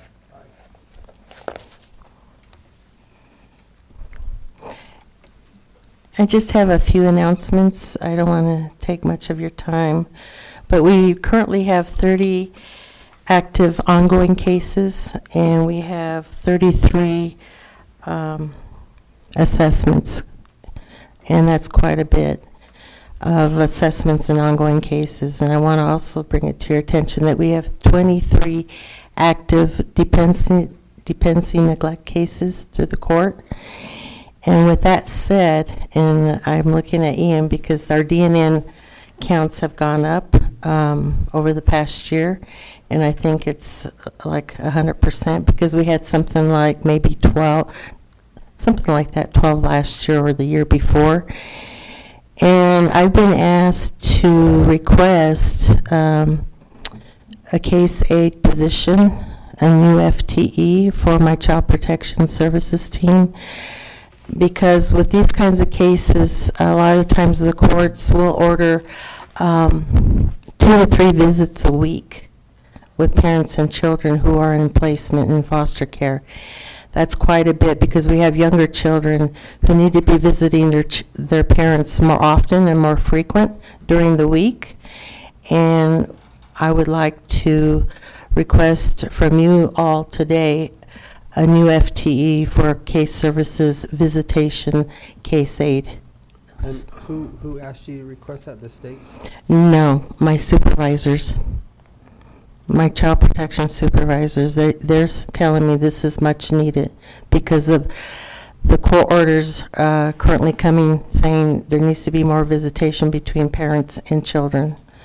And they just don't have the bandwidth to do all of it.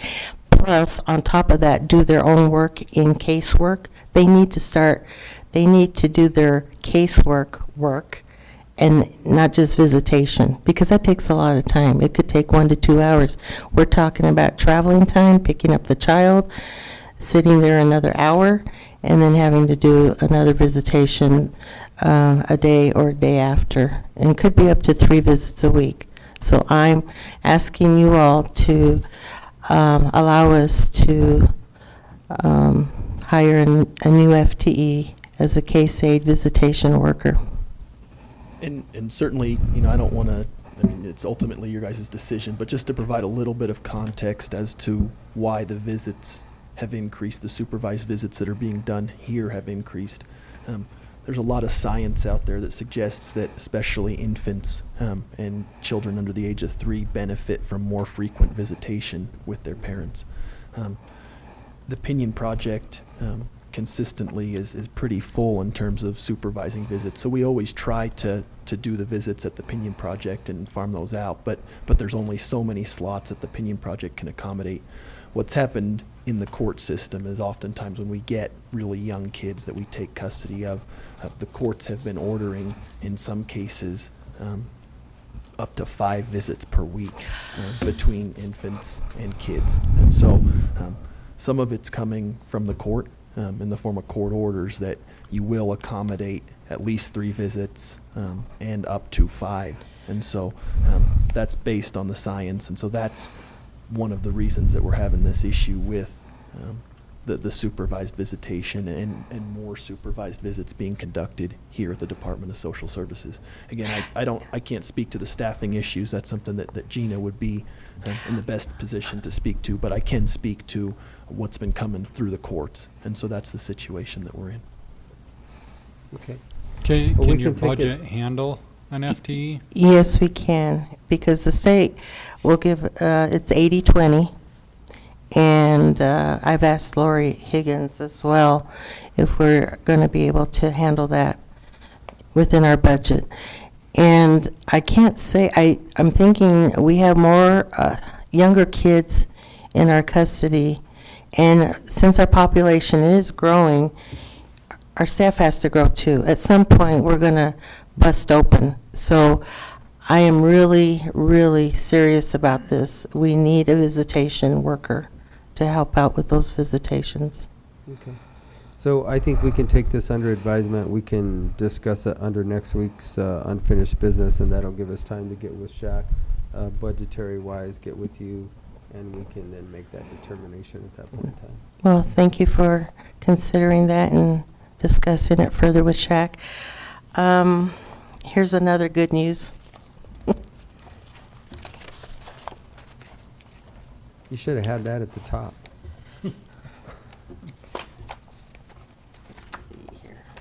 Now you can't find it. Oh, well, I can say something about something there.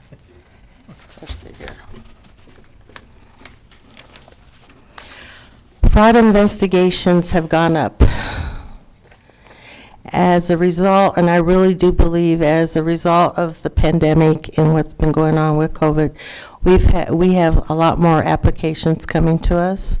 Number one, you've seen the budget, it keeps rising. It'll be at 2 million at some I was point. just going to mention, I didn't see the number being taketh away. No, taketh away, but we're taking it away, per Commissioner Candelaria's comment some time ago. But I just want you to know that we're backlogged 119 fraud cases currently. I only have one fraud investigator that is way over, and we need to take care of this. And I'm going to ask for another FTE investigator. You can take it under consideration, and please do so, because my fraud investigator will be happily to sit down with you and let you know how much time it takes to investigate one of these fraud cases. You know, and I think because of what's been going on and all the applications that come through, unfortunately, we see those fraud cases coming to us, and it takes time to investigate one of those fraud cases. So I'm letting you know now how serious this one is too. We need to take care of this. Being backlogged 109 cases is not acceptable. How long have we been backlogged, and when is this all just due to 2020? No, it's years back, but they pile up because it takes time. It may take How long does it take on average? I can't give you that number. I'm not going to say something inaccurate to you, but it does take time because you may have a two-parent household. You got to investigate both incomes. Sometimes you have to work with the employer to give you the information on their income. It takes time to get that information back from the employer. It's time consuming. That's all done on the front side too, though, right? It's done on the front side, but sometimes they don't give you the correct information, you know, such as their assets, etc. It doesn't happen all the time that you're going to get accurate information on the front side. I think Luann could talk specifically on that, but I'm just telling you, there's a lot of times they report inaccurate income, period. I can give you an example. If you have a real estate agent who has an income and she reports her income on her paycheck, but she doesn't report her commission of $21,000 that she made for the month of May, and we find out later, that's an issue. Those kinds of things happen here. So Gina, help us to understand the process. Your fraud investigator goes through and finds X amount of people that have taken advantage of the system, and the cost is X amount of dollars. Do you internally then get to say what the disciplinary action is to these recipients, or does it get handed off to someone else? And if so, where's that someone else in the process? That someone else is usually the administrative law judge of the state. They're the ones who have the hearings with the clients and our fraud investigator. They make the determination of what the restitution will be. And now if it goes as a criminal case through the DA's office, I believe that goes from the court, the judge, and I think they make the determination as to what the restitution will be and payment will be to the state of Colorado. And what makes the difference if it's going to the one or to the DA? Well, one is my understanding is through the state ALJ. It's not as how would you say it's? I don't know if you want to say it's a criminal action, but through the DA, it is a criminal action. So is there a dollar amount that makes it criminal versus negligent, or do you have to prove that they intentionally? I think with those fraud? high dollar amounts with a class 5 felony, I think it has to be over 20,000. Yeah, Correct? I think so. And we see some very high ones like that. Those need to be taken. How long have we had a backlog? I don't know, I'd have to ask Radonna how long the backlog. Yeah, I would say so, because this has never been taken care of since day one. I came in 2018, I didn't know there was a backlog until recently when I asked our fraud investigator, we need to take some of these cases to the DA's office. Because previously to this new DA, I don't believe any cases were taken to the DA's office, but I want that to continue. Gina, just for context, how many hearings are done in front of the administrative law judge on a yearly basis? Do you have any idea? No, I don't, but I know they're quite frequent. I don't think Luann knows that either, do you, Luann? I know that one week she had,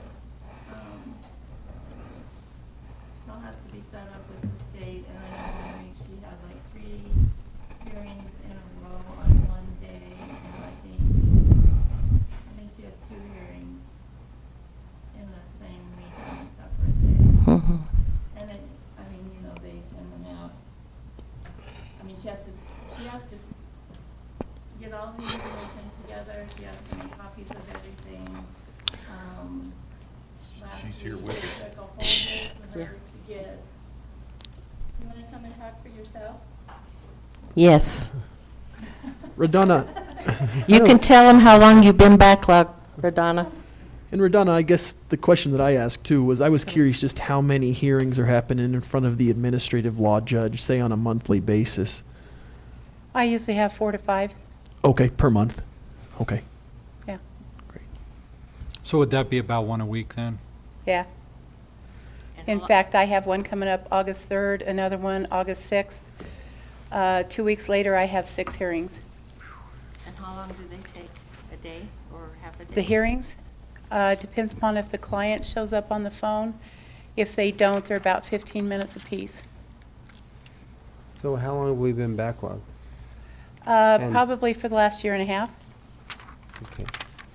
So this has increased 100%, 50%? What does it increase? Probably about 60, 65%. Okay. And so when a hearing happens in front of the administrative law judge and say restitution is ordered, for instance, what's the enforcement mechanism? Well, actually, when the cases go before the ALJ, they're determining whether or not they're going to be fraud or if it's still a client error. I've already established the claim. If they come back with a guilty plea, then the claim is changed from a household error to a fraud claim. We don't have a recovery text, so we don't have anybody actively trying to get this money back. I just don't have the time. So they'll go in for tax intercept. Repayment agreement goes out to the client. A lot of them, well, not a lot, probably about half will sign and say that they will make monthly payments. And they might for a few months and then they quit. Then it goes into tax offset, and we usually get it that way. So I'm just curious, in some of the larger counties, do some of the larger counties have the fraud investigators actually go after more enforcement remedies? No, they usually have recovery techs. Okay, so there's actually a position, a recovery tech that Yes. puts time into tracking that money and getting Right, restitution. they're in contact with the client, trying to get repayment agreements and all of this going and making sure that the payments are coming in. So in essence, a collection agent. sort of. Basically, yeah. And we don't have that here, right? No. Okay. All you've got's me. But we can get that here with the FTE. Well, I think that's a third request. That's a third. And you said that was the good part. I'm sorry. Radonna, historically, how many fraud investigators have we had through the years? I mean, Just one. just one? Because I remember 3 way back when. When you've got a Radonna, you don't need more than one. There we go. I mean, I've been doing this for, let's see, I'm into my 38th year.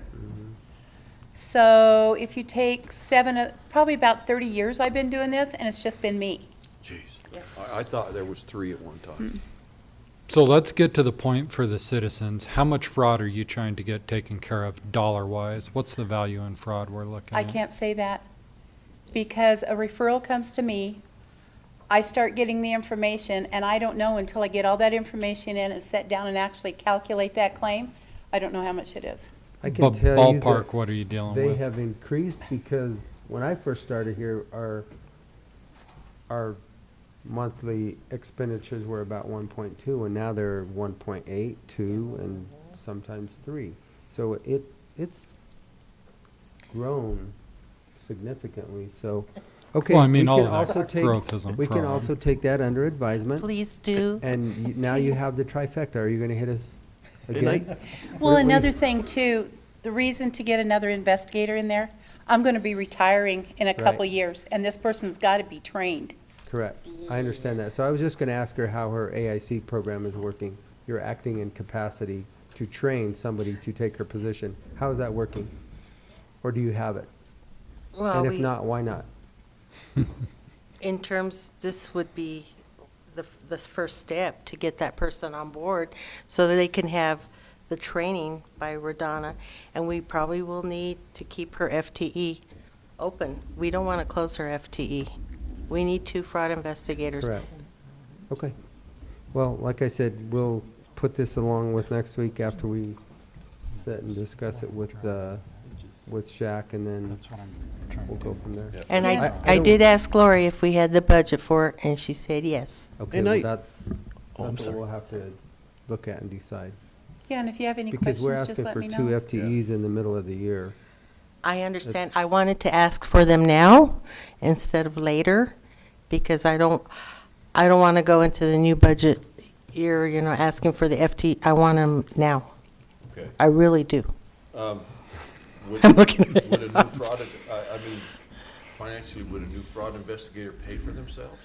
Well, only if somebody ruled in favor of us.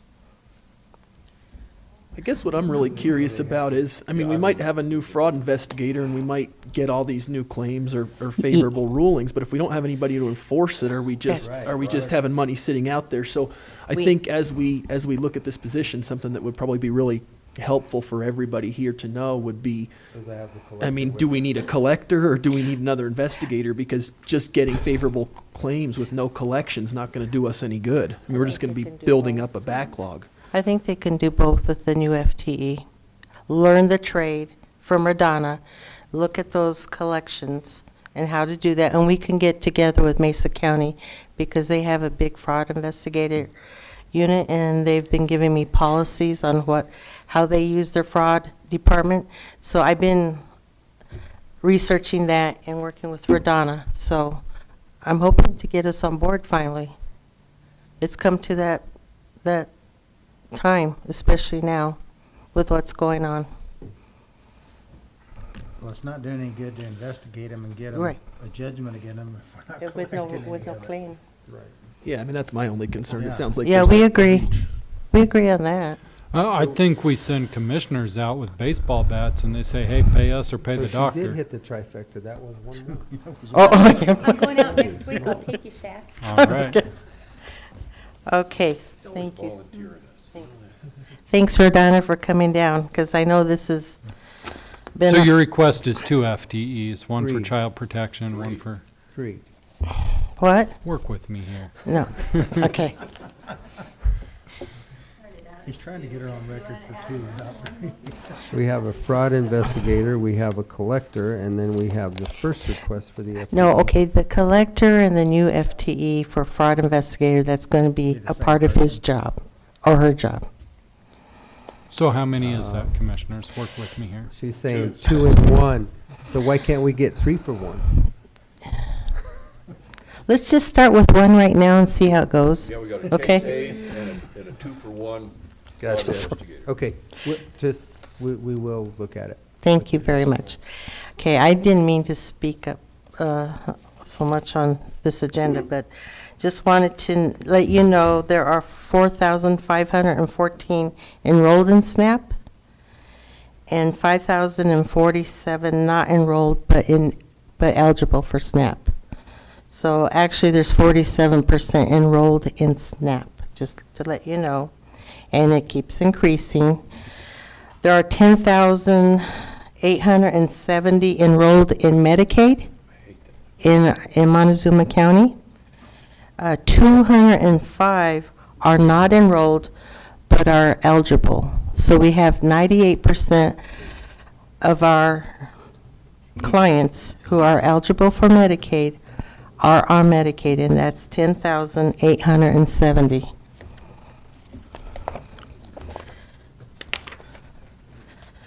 I think that's all I have to report today. I've got one more question. No check.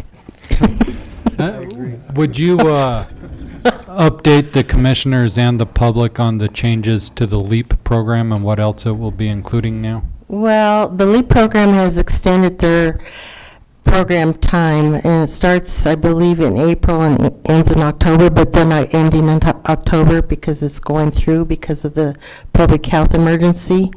So you saw on the budget that LEAP has gone up quite a bit. They paid, I forget how much it was, but it was quite high.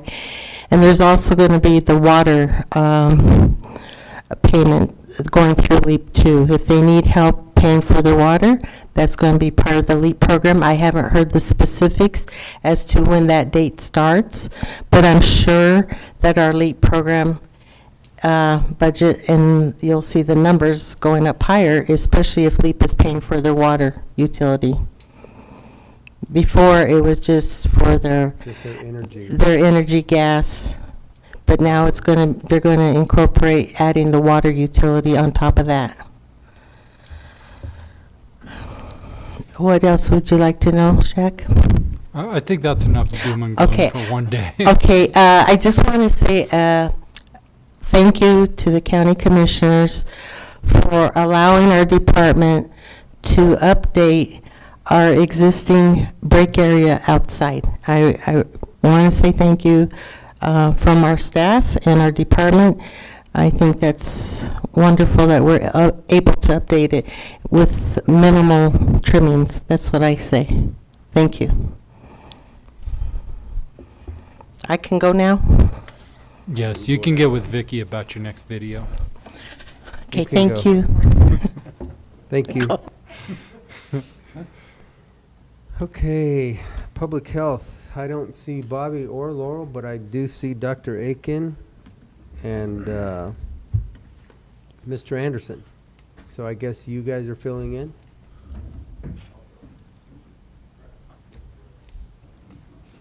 You're our stand-in for public health today? What?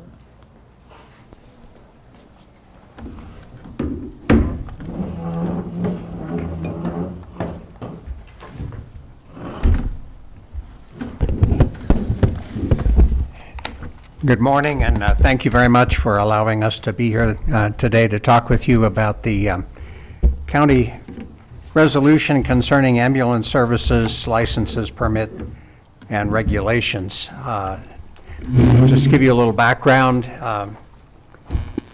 in December 1977, the county commissioners passed a 1.5-page resolution, which was the first county action in this regard.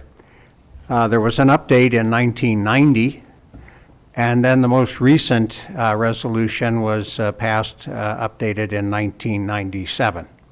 So it's been quite a while since we've had some changes to this county resolution that deals with ambulance licensure, permits, and the regulation of emergency medical services in the county. I think that since the early 1980s, Scott and I have shared quite a bit of experience with EMS in our county and have seen significant changes, all of which have been quite positive and much to the benefit of the county. Currently, the Southwest EMS, which is based out of Southwest Health System, is the only licensed ambulance provider in the county that is subject to these regulations.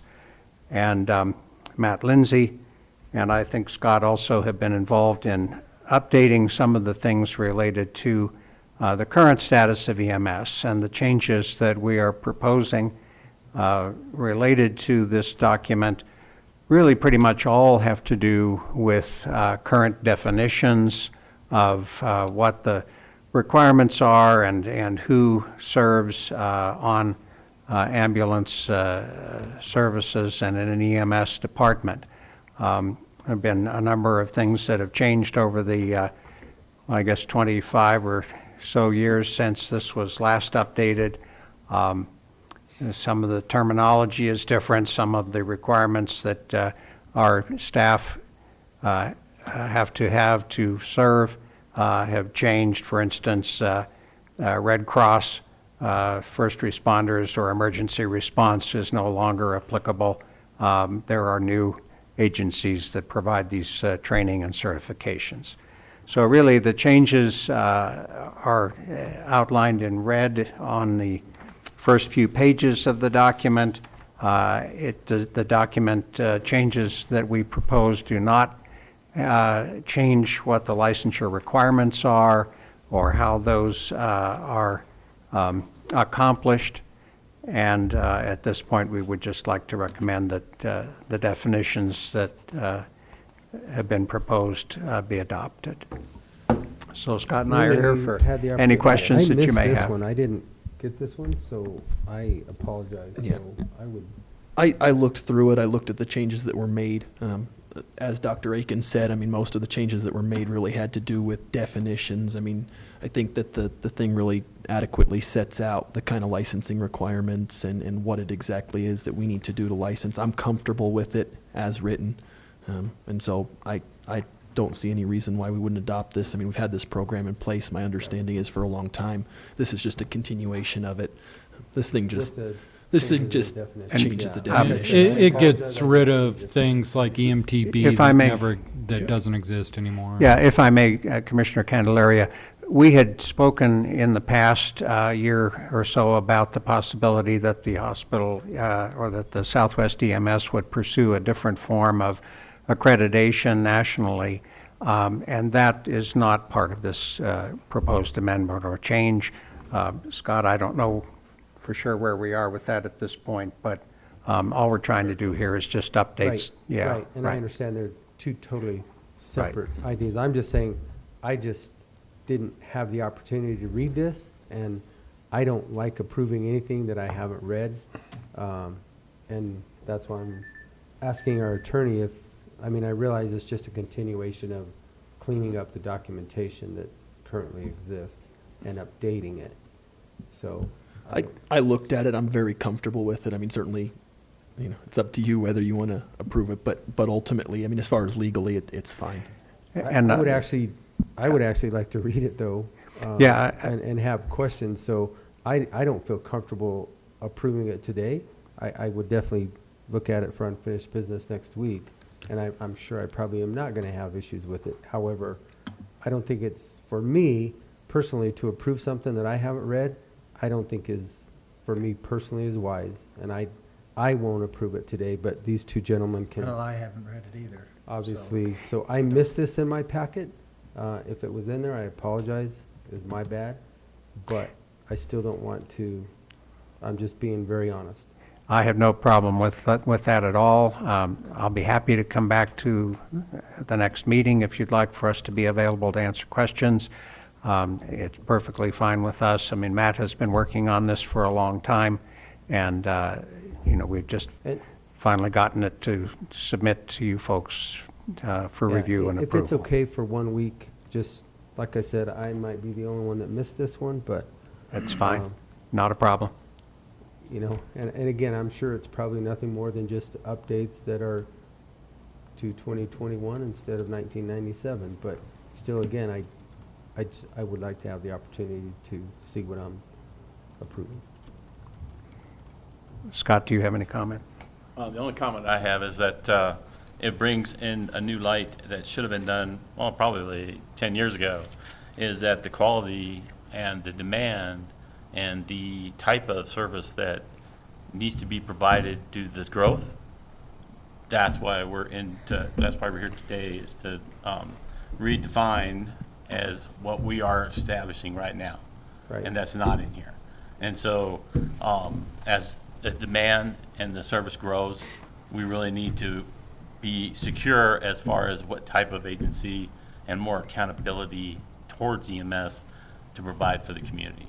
Correct. And I totally agree. I mean, I'm on board with it. Like I said, just give me one more week. That's all I'm asking. But I have two commissioners beside me that if they've seen it and want to move forward, then. I've seen a lot of it, but it wasn't in your packets. Just got bits and pieces of it. But, yeah, I mean, if you guys want to read it, that's fine.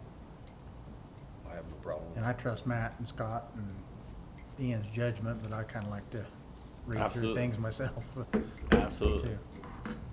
That's great, and Okay. if you'll let us know if you'd like us to be on the agenda next week to talk about it, that'll be fine with me. I've actually got contracts for the health department on the agenda next week. If you want to be here for the approval of it, you can. If not, we can just let them handle it. Yeah, I think that would be fine. I mean, we can include this for a few minutes. So that'd be great, because it's not going to take but a few minutes. I probably won't have any questions. If I do, I can probably reach right out to you, Scott. I'm sure it's probably pretty cut and dry. But again, I struggle with approving anything that I haven't read. I would agree with that, and thank you. Yeah. Okay. Thank you, guys. All right, Mr. Thank you, gentlemen. Torres, you're up next. Thanks, guys. Have a great day. I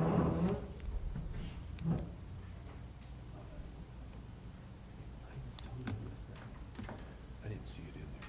Okay. I don't think it was in there.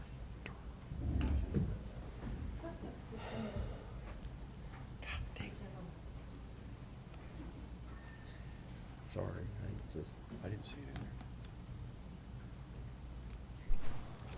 there. Good morning, everyone. Rick Torres, Veteran Services. I'm happy to report that I do not have any requests for FTEs at this time. I'll just give all my requests to Ms. Gina.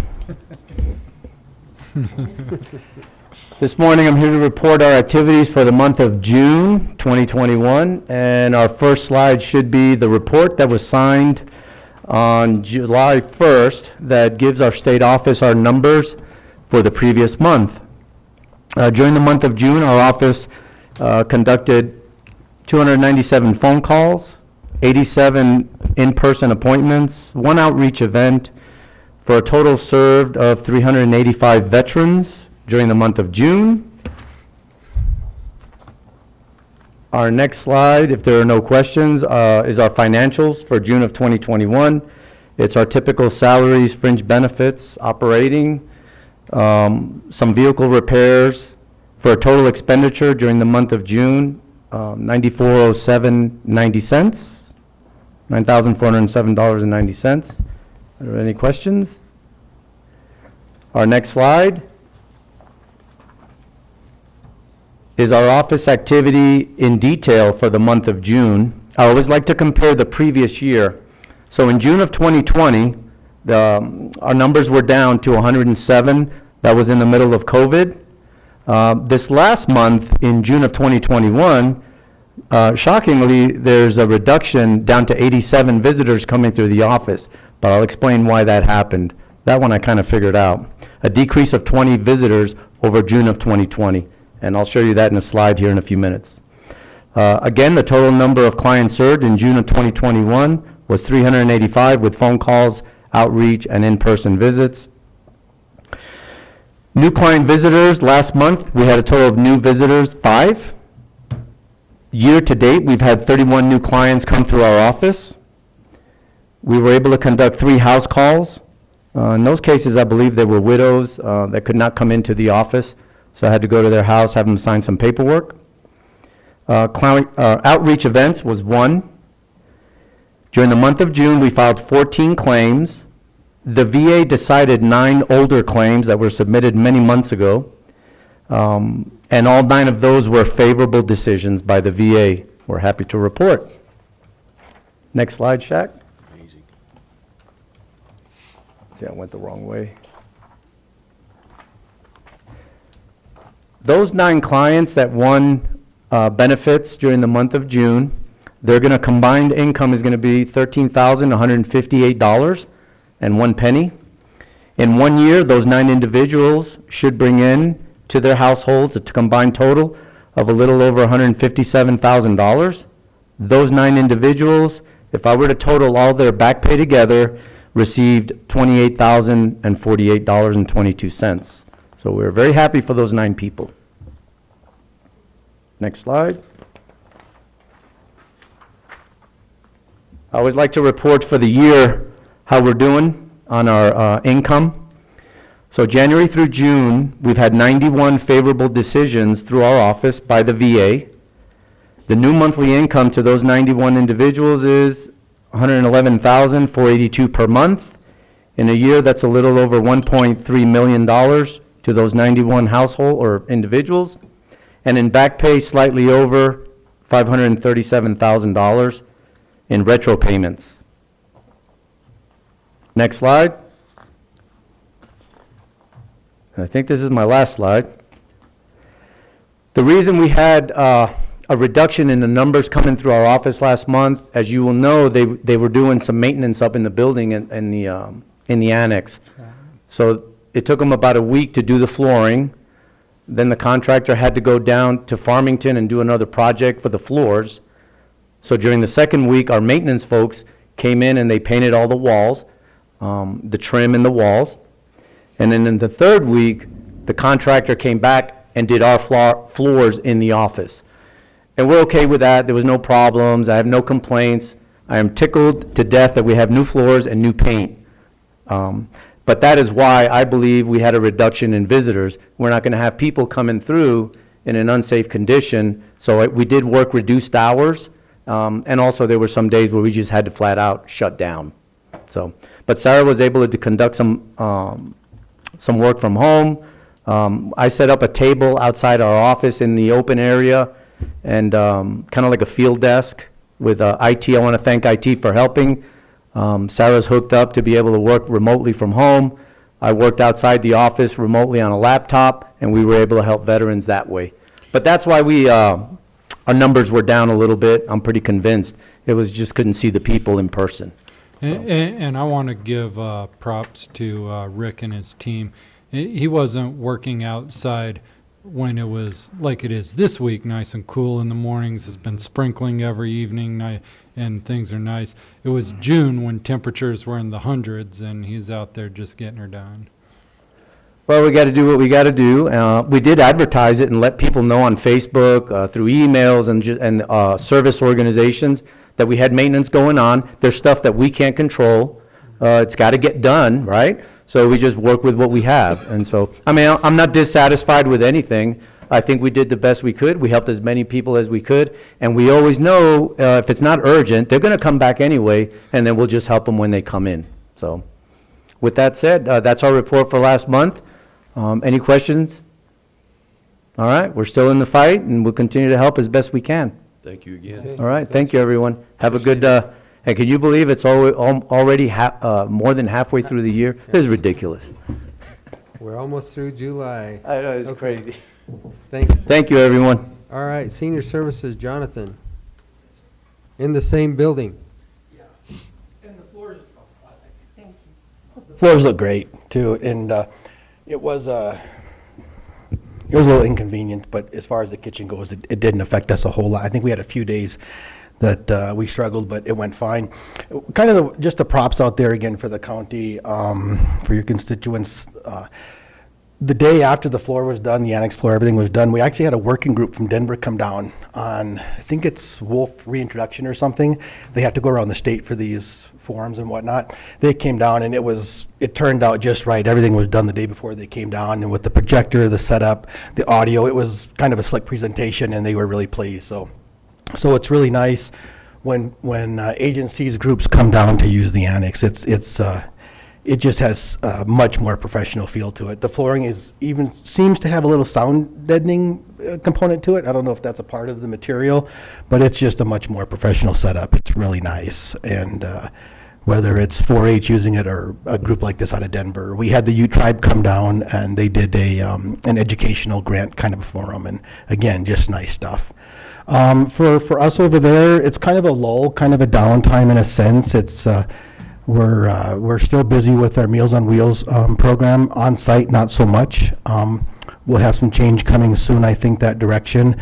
I do keep track of the numbers, the COVID numbers. I knew they're going up a little bit. I spoke with the health department just the other day just to stay in touch and see if there's anything we have to be aware of or wary of. We do have another nice plus or positive. Tara Taylor is a certified silver sneakers instructor, and so we've added 2 more classes, exercise classes over there at the annex. One's a senior yoga and one's a senior cardio. And so now we've got 4 classes twice a week going, really solid, really good stuff. And it's good to see that. And again, with the new floor, seeing people in there, seeing the seniors active, having them come, it's been a real plus and a real positive. So that's real fortunate. And kind of tied in with that, I've made an application with the Silver Sneakers program. If we can be considered like a host or a partner agency, we can actually, when seniors pay for those classes, if they're on Medicare Advantage, and I think another Medicare program, it actually pays for the course. So in a sense, we can get some kickback off of that. So we can get a financial return if we can become a partner site, which not just aside from what money's coming, it's just good. We should have something like that. It would be good for the agency, just for appearances and along with the classes. Doing a little more work, I've mentioned before briefly, the Aging Mastery program we're going to do in conjunction with Greg Felsen over at CSU Extension, lining up some good people to teach that. It's a 10-week course. I'll probably do a full presentation, or Greg and I will, or something work either next month or in September, so everyone can take a look at it and see what's going to be offered. But we're looking forward to that. It's still down the road a little bit, but just a heads up on that. So other than that, not a whole lot. So Salad bar. When we're going to get a salad bar. There's no salad bar, Shaq. You know what? We're going to get you a salad bar. I don't know how soon, but that's actually on the agenda. So And how old do you have to be to join the silver? The silver sneakers? You're old enough. I'm not going to say you're old enough by the grace, because it's coming. Yeah, right here. That's all you need. They get hopping over there. The new senior cardio. She got a big group, and it's really neat to see. It's just, she got 15 out there, and they just go at it. So it's exciting. It's just a real positive thing. I think you could do it. I can't keep up with these guys and their cardio deal, but maybe I can keep up with somebody. You could probably keep up with me right now. Monday or Thursday, 10 a.m. Be there. Those aren't commissioner meeting. Well, 10 a.m. That'll get you. You go do your. I'll cardio join with the ya. Seniors. Then I need a nap for the workshop. Well, you have time for that. Kim's agreed. She's coming. Come on. Come do it. Work up a sweat. So that's about all I have. I appreciate it. trying to get him to get out with me and go riding a little. Yeah. Every time he comes back, he's all busted up, so. I went for a good bike ride the other day. Boy, it felt good. Feels really good. Yeah. All right. Thank you, Jonathan. Thanks, you guys. Appreciate it. Thank you. All right. Moving right along on our agenda, unfinished business. 2 things I know that we have that were presented to us yesterday under unfinished business. And then Shaq, anything else that I forget? But we actually had an MOU for the Red Cross that was presented to us from our emergency manager. And then we also had a MOU that was presented to us from our IT department with 2020 Cortez. And I'm going to request that we hold off on the 2021 Cortez until I've had an opportunity to do a little more research into what maybe the RFP process should be on that. Okay, that's fine. We can push that down the road. I don't think it was urgent anyway. Yeah. So with that, gentlemen, the MOU for the Red Cross, do you have any other concerns, questions, comments, or? It's pretty standard. Yep. I would move that we sign this MOU between the American Red Cross and Montezuma County Office of Emergency Management. Second. Okay, it has been moved and seconded to sign the MOU between the American Red Cross and the Montezuma County Office of Emergency Management. All those in favor? Aye. Aye. And then, one thing I have under unfinished business is I just, need an official decision from the board. Mr. Alex Graff from Wildfire Adapted Partnership had come in asking for increased funding. I feel by the conversations, resulting from that, maybe now wasn't the time and he ought to seek that funding elsewhere, but I don't have an official decision from the board.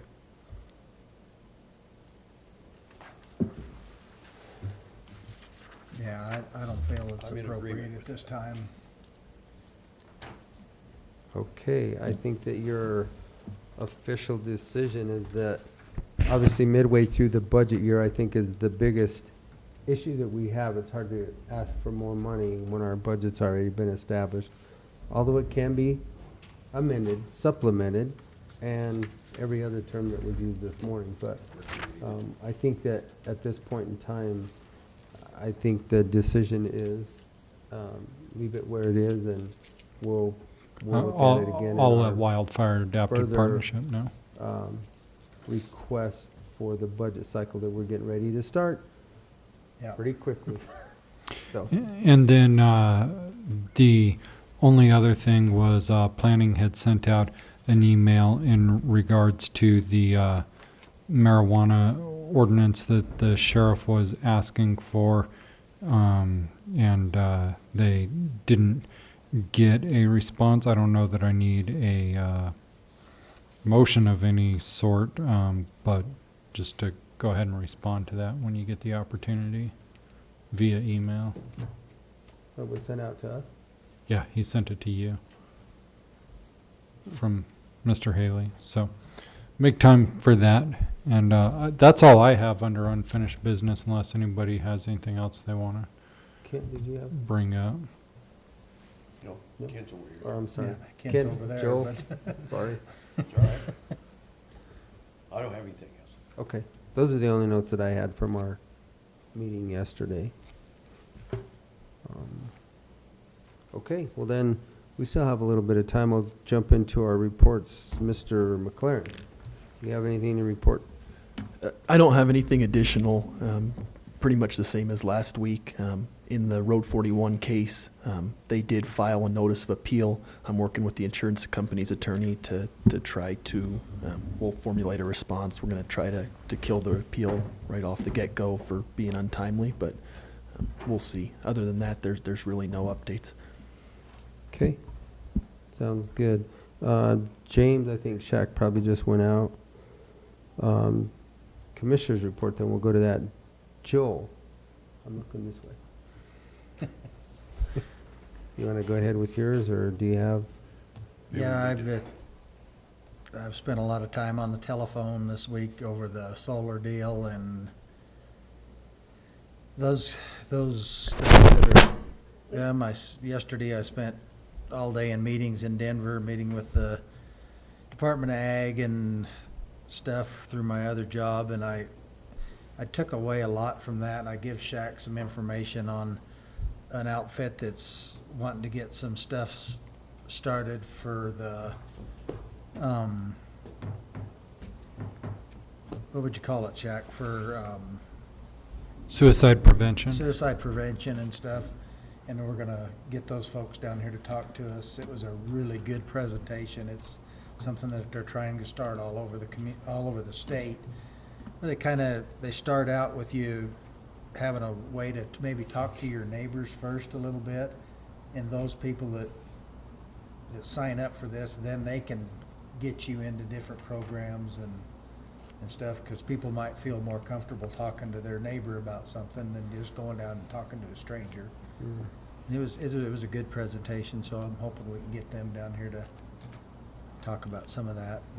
Did they show anything about recognition of signs and symptoms so the neighbors can And- recognize and that? they- And they do. Okay. It's all in that deal, and it was mostly based on people in ag and stuff in this one, but Right. it's something I think we can push into our community that might really help. Good. Besides that, Because I think, one of the classes that we were at, in years past, that they don't show a lot of signs and or symptoms. Right. And it's just, They're there, but you usually recognize them after the fact. it's Yeah. after the fact. Joel, Which do is you know really if the hard. program they were talking about was the one where they're talking about change our mental and emotional trajectory? Was that it, the comment I program? don't think so. Because that one, there's going to be a training on in town August 6th. It's like a train the trainer deal. But y'all should all be there. Why? Yeah. We need to I think watch you or didn't we something? have that class that was? Yeah, part to of keep it, an eye on train me. the trainer? Well, that was QPR. Okay, That was QPR. so, okay. Sorry, didn't hear. No, we're good. Okay. Kip? Yeah, I had the honor to go out and help start up the county fair. Wasn't really a planned event, but I got to take part and watch the dog show. It was one of the first events to happen out there. So if you're not involved, get out there and have some fun. Get involved.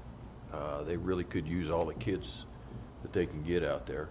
And other than a few phone calls and meetings over the fence with neighbors about water and stuff, that was about all I done.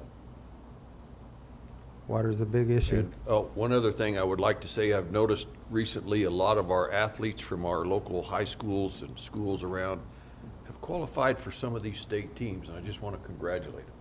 They've done a really fine job in our county this year. For some reason, they're really strong. Now I'm done. Okay, very good. I went to a CCI proposed 2020 legislative issues call that was a 9 a.m. to noon call, which was a lot of discussion within the 64 counties of what's coming up. Went to a CCI Western District regional meeting, which Commissioner Lindsay was on, discussing more of what we're going to discuss or determine an agenda for our discussion coming up in August for the Western District of the 16 counties. Something that was somewhat proposed was to split that district, which I obviously stated that I am against. I think it should stay the same, but that will come up for a discussion. I was able to attend the fair, or the kickoff for the Friday night event, which was the concert, which happened in the rain, which was actually pretty awesome. Everybody stood out there in the rain and just enjoyed the program. It was pretty nice. Had a great weekend, and then yesterday we went into our work session, and again we had a discussion with the Red Cross. We had a presentation, or not a presentation, but a tour of the fiber project that was just completed, and went to go look at the fiber hut south of town on G2, and got through that. Went to the Dolores Town Board meeting last night. One of the issues that they still have with the EA, the Salter EA, is that the traffic situation that's going to be created on County Road 31 or Forest Service Road 526. There are only two ways off of that mountain, basically, and it's that road or to go to the west and come off down by the Bradfield Bridge, which where they're cutting right now, it doesn't make sense to go around. But I did talk to some of the trustees over there last night, and I think we can come up with something that'll fit so that we don't hurt that logging industry at all. And let's see, I do want to thank Commissioner Stevenson for getting a situation taken care of down Weber Canyon. I was confronted by a constituent in Mancus that's been dealing with a I'm not even sure the term, a rank Stray bull. stray bull, and it sounds like hopefully that situation will get resolved here pretty quickly, but that's basically all I have. I Okay. got one thing to add. I attended the Introduction to Wolf's update meeting last Thursday, and I didn't take away much from the meeting there, but they're having these stakeholder advisory group meetings around the state and stuff, and I think that's kind of where we need to focus our deal, is try to get to some of those if we can, because that's where they're gonna really hear us. They didn't really let us ask any questions or anything during this meeting the other day, so. But I think we need to get to those advisory. Same thing with the redistricting. Well, yeah, the And that's redistricting, I was coming gonna up. bring it Yeah. up, because I forgot about that too, but I can't make the, I think it's tomorrow Montrose, yeah. in Montrose, the meeting in Montrose. However, I will make the August 7th meeting in Durango. And if And I'll you try to guys- go to that if you Durango guys can one too, make it, it'd be yeah. probably good that we all Yeah. get over there. What we're talking about is what we talked about last week, is that the redistricting right now, what they have as Montezuma County is basically, if you took a line and went almost north and south, they have the county split into two separate representational districts. So west side of Montezuma County would be represented by one, and the east side would be represented by another representative, which doesn't make a lot of logical sense to No, me. none So we will jump on board and see what we can do to get Montezuma County represented by one. Delta County was also separated that way, and we'll see, they'll probably be able to make their meeting tomorrow in Montrose. So with that, now I am done, and Shaq will go on to you. And I just want to let the commissioners know, James does not have a report for us. He did want to let you know that it has been raining in the Forest Service, so now you know. Okay, very good. In the Good. forest or the Forest Service? Yes. Okay. Both. A little of both. Okay. Yeah. So then I also need to let you know that I double booked the afternoon agenda and put Board of Equalization and Region 9 at the same time. It turns out conveniently that our first Board of Equalization did withdraw, so it's actually going to work out. But just to let you know, we'll be amending the budget, or not the budget, the Region 9. agenda this afternoon, correct? Okay. And then I spent the majority of the week, I met with the municipal managers and with the Dolores County regarding the opioid settlement monies, the municipal managers about opioid settlement monies, the Recovery and Resiliency Grant, and as well for our side, the Community Intervention Program, and looking at future funding sources for that. There does seem to be some. And then several meetings with our Economic Development Group. I feel like they're maybe meeting to death, so I only scheduled a few more of them for next week. But hopefully we'll be seeing some results come out of that pretty soon, and I think Heather's going to update. Heather Otter will give us a little bit of update on that this afternoon. And that'll conclude my report, unless you have something specific for me. I do not. With that, gentlemen, we will go to lunch, and then we'll be back at 1:30 as the Board of Equalization to listen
And we have an addition to our 1:30.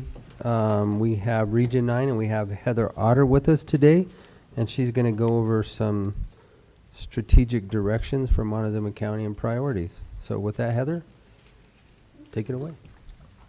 Commissioners, so I would like to give an overview of. And we have an addition to our That we are requesting your approval of the Community Development Action Plan that is a 2-year plan for priority projects that go approximately from 2021 to 2023. So the CDAP for short, Community Development Action Plan, CDAP for short, we update this every 2 years, and it fits into the larger strategic plan, which is called the Comprehensive Economic Development Strategy, or the CEDS. And it's one of the ways that we evaluate and answer the question, how are we doing? So we use multiple metrics to do that, but the priority projects and working through those to accomplish those, we look at those every 2 years, and that's one of our ways to measure. So this work has been done through committees, phone interviews, Zoom, and Zoom, more Zoom, to bring together stakeholders from all over the communities in Montezuma County. And the county staff had a lot of engagement in this process. And so today what I'd like to do is I have a few updates to the CDAP. So Mr. Candelera, you have been through this process before, so there will be a couple new things that I'd like to introduce. And then I will end with asking you some questions about transportation projects in particular, and then finish up with next steps. So in this first handout that says strategic direction, there's no need to really read through this right at the moment. What I can do here is summarize by saying that by coming together with stakeholders and identifying multiple projects for priority in a lot of different categories, it can be agriculture, education, transportation, and healthcare, so on and so forth. Once we identified those projects, which are in this draft form now, to come up with the list, we took a lot of care to link those projects with 2 of our state frameworks. So that at the state level, we have the Economic Rural Blueprint. So it focuses on all of the, at the state level, they resource and they staff for different priorities. And that first page, you'll see priority 1 through 7. Those are the priorities from the state economic framework that we have gone through and linked our projects with. Why? Because projects that are on these lists, many of them require funding from a state or federal level, and having them linked in some kind of a community plan like this is really important to that process, especially for any of our folks that are writing grants to get grant funding. What I will tell you about those priorities, for example, this one that says make critical investments in community infrastructure, priority 5, there's a lot of detail behind that, and I'm happy to provide it.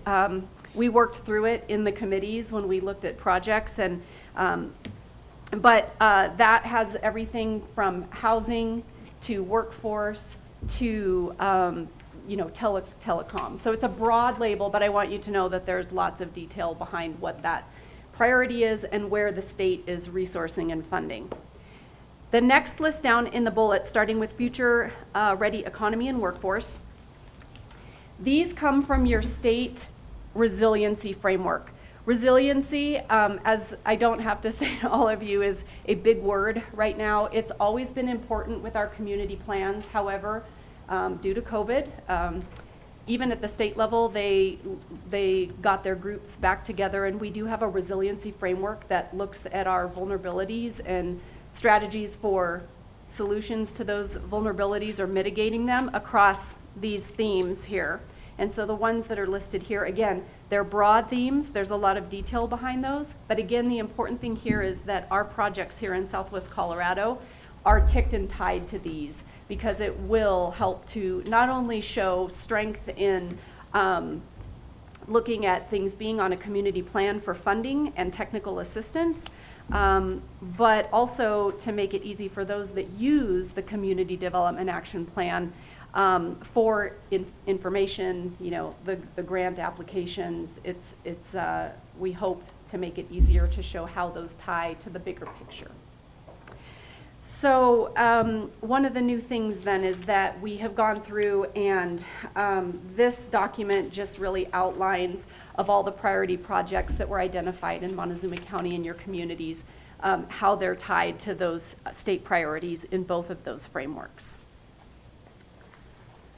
All right, Region 9 also keeps a list of all of the projects that have been completed, and we remove those from the existing CDAPs, and that is on the last page of that first handout, projects completed between 2018 and 2020. Again, as a reminder, these projects are approximately 2 years. That can be for the full project, or it can be for a phase of a much bigger project.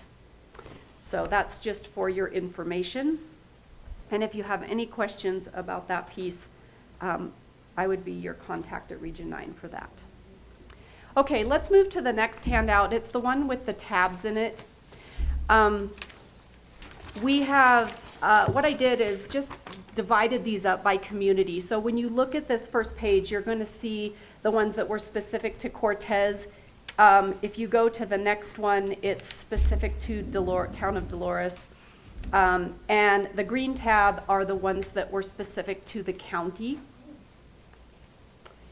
So my hope was that just, and I have shortened this, I have provided the details behind each of these projects, including job creation, approximate cost. You don't see that on these pages. Again, for today, because I'm summarizing, I wanted to just enable you to get a quick look at what the project itself is.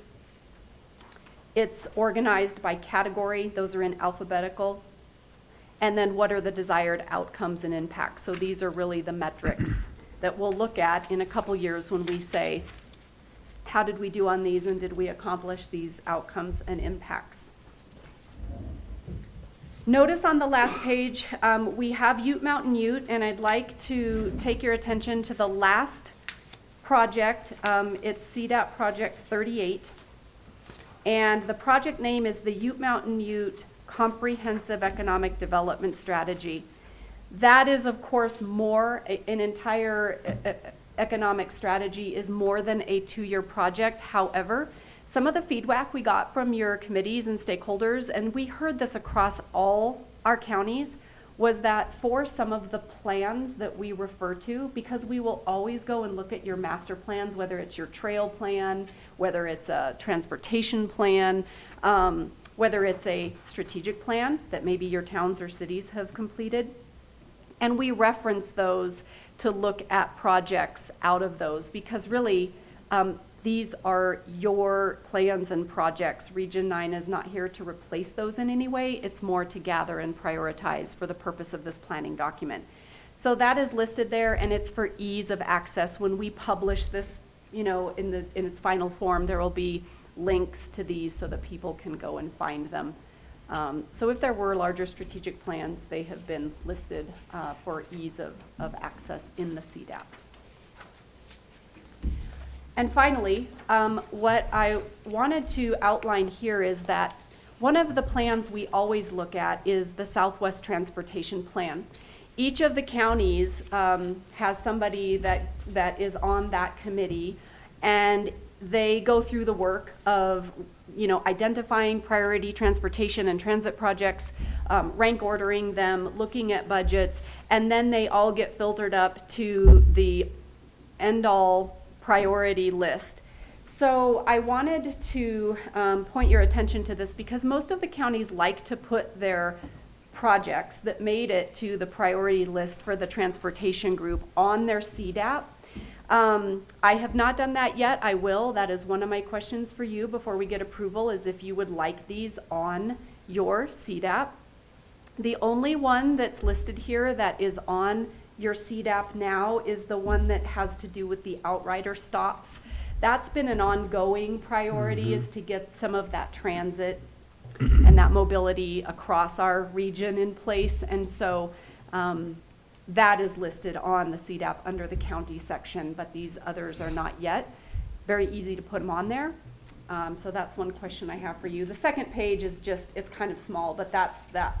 The list there was the whole region's list of, and it's kind of a short list there, but it's the final list of the priority projects that rose to the top out of those planning meetings. That outrider stops, I just discussed that, I think, a couple weeks ago with the TPR. Okay. And actually because of the multimodal funding that is available. Mm-hmm. Because nobody in this town even knows that it exists. Yeah. There's a marker about this big that Yeah. says, hey, here's the bus, catch it here. Right. That's all that's there.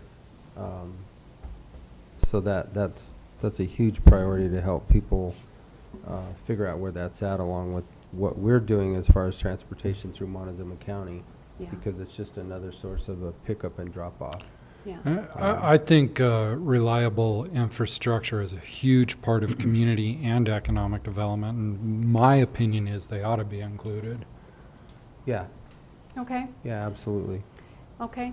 And additionally, if there are other projects that didn't make this list, it doesn't mean that they can't be on the CDAP. If there are things countywide that are transportation or road and bridge related or something that you don't see, that doesn't mean they can't be on here. I'm just offering that, you know, the work has really been done for rank ordering, budgeting, and looking at these priorities. And so.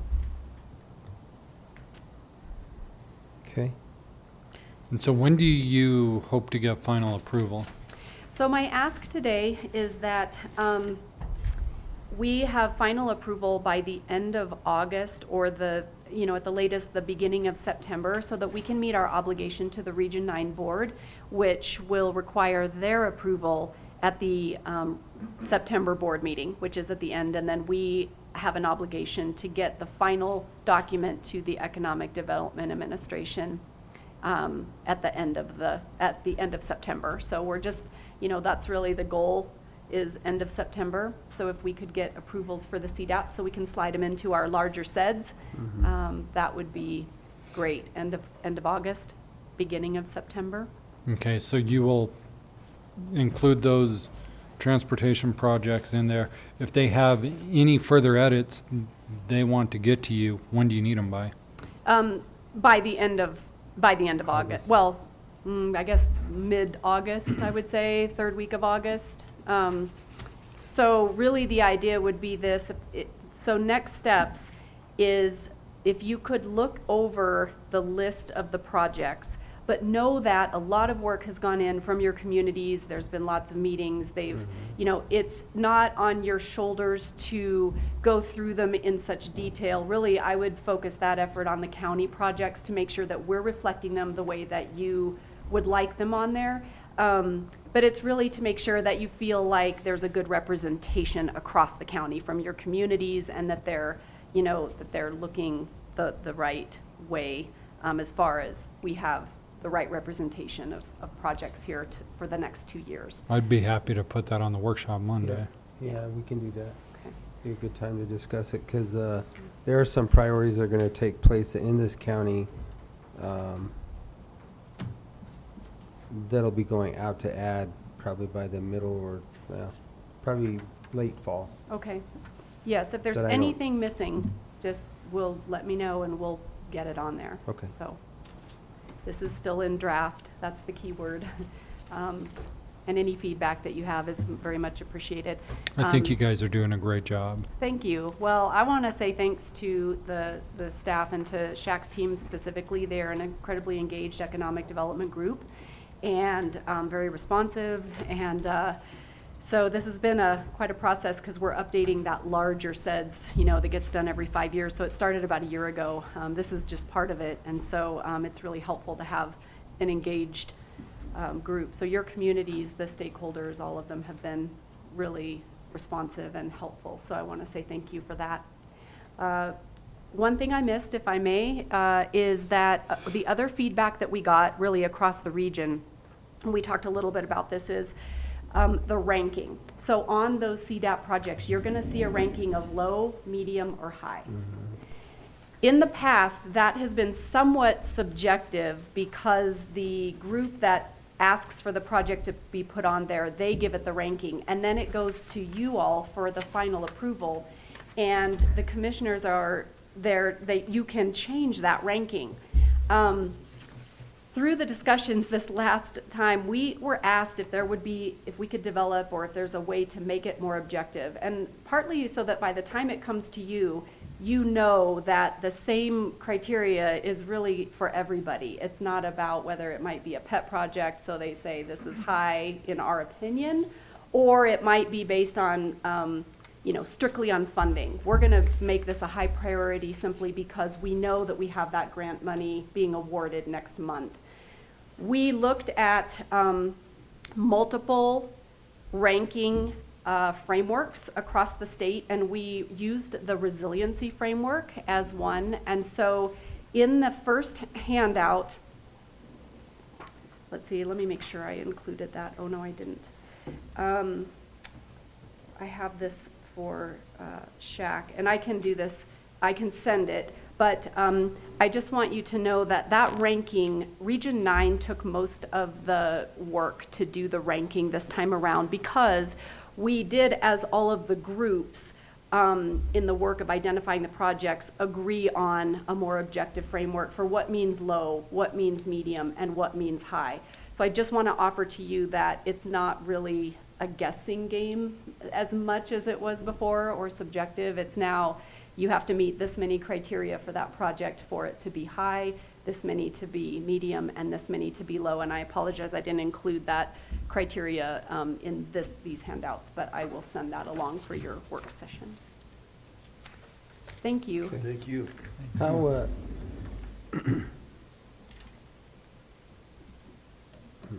okay, never mind. I just had to look a little farther. Okay, you still have 10 minutes. Told you, the high school experience was helpful. Thank you, Heather, I appreciate it. Yeah, thank you for your time. Thank you. Have a great trip, Thanks, yeah, Yeah. we're looking forward to it.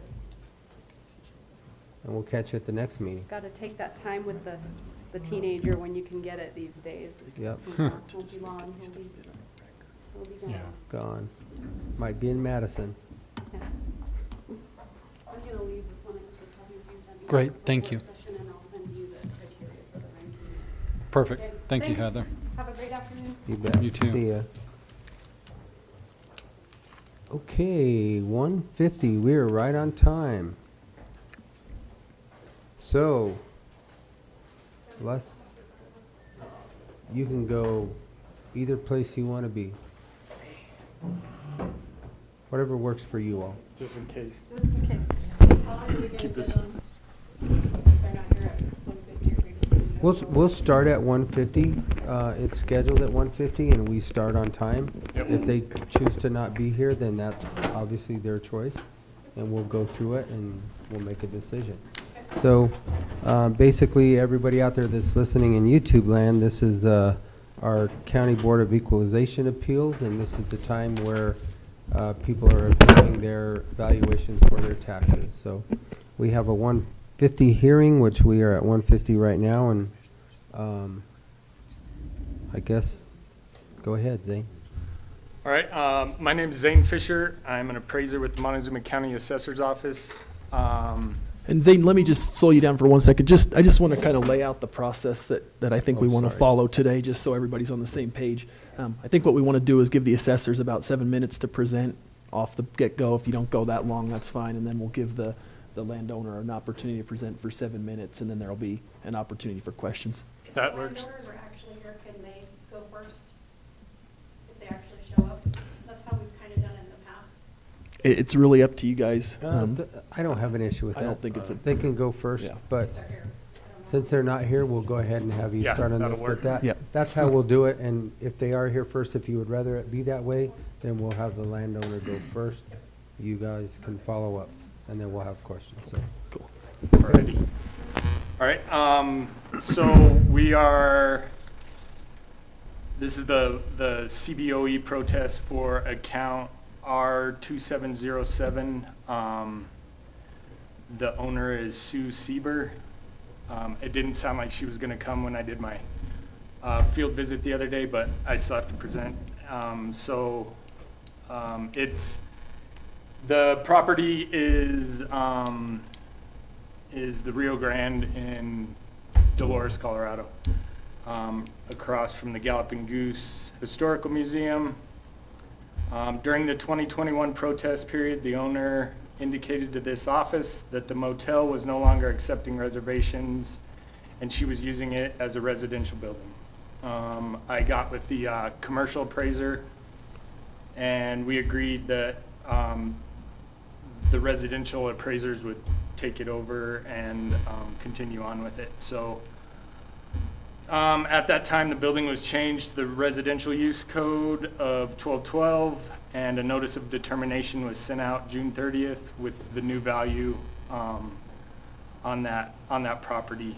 The improvements that are currently there, it sits on a 0.17 acre lot. It's a 3-story, 5,180 square foot historical motel that includes a bunkhouse in the back on the alley side. The main floor of the motel has a restaurant, full kitchen, and bathrooms. The interior shows of the historical construction and value. The rear of the hotel, there's the beer garden and the bunkhouse, as previously stated. The hotel is currently valued as a residence at $62 a square foot. The parcel is zoned at mixed use, commercial and residential. The land value is valued per square foot because it is that commercial mixed use, and it's sitting at $5.59 a square foot.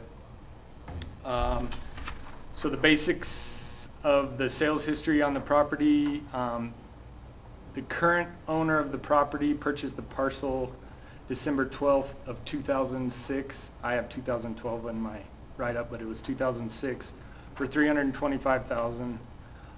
It was continued on as the B&B at that point. And then the property was listed for sale of January 1st of 2020 for $650,000. And that listing was removed, and then it changed again, and it is currently listed on the InShopper website for $599,000.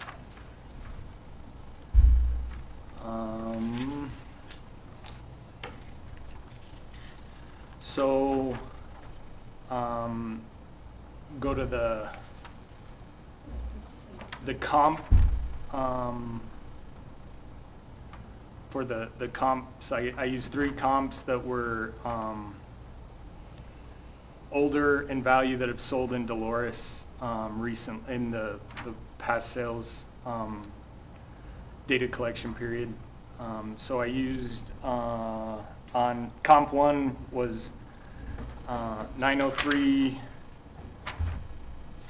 Central in Dolores, Colorado. It sold for $275,000. So I had to adjust the land to mixed use, so that's why the value went down.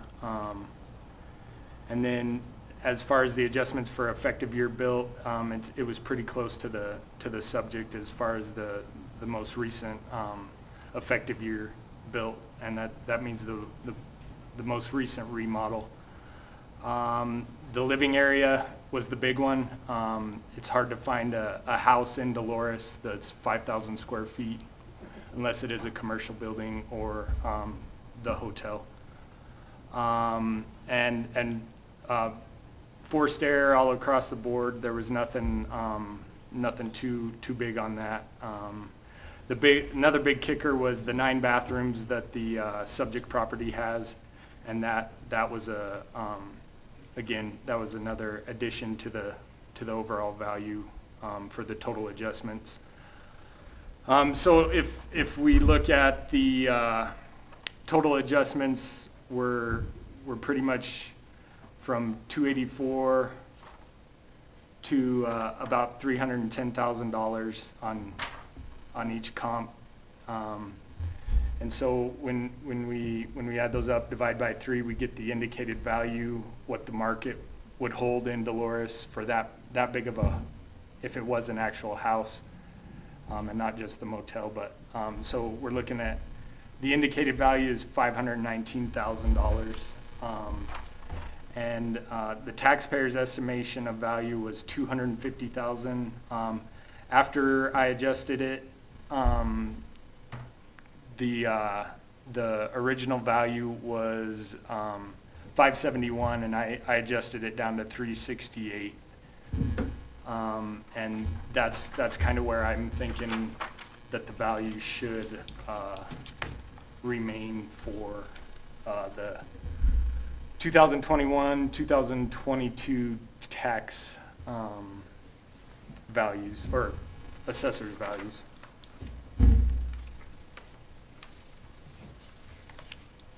Anything else to add? That's all I don't got. See anybody here, any? Yeah, it anybody on didn't Zoom? sound like she was gonna show up when I did my field visit, but she didn't call in. So your recommended adjusted value is the 368.51? Yes, sir, yes. Okay. And You it's guys cur- have any questions? It's currently on the market for 500 and, Yes, yeah, she's got it listed on it's like a B&B website, for sale by owner type deal for $599. So that's why, I mean, there are some, I mean, as a motel, we're probably looking at $700,000 range, but for right now, it's being used as a house, so can't really get the commercial value on it.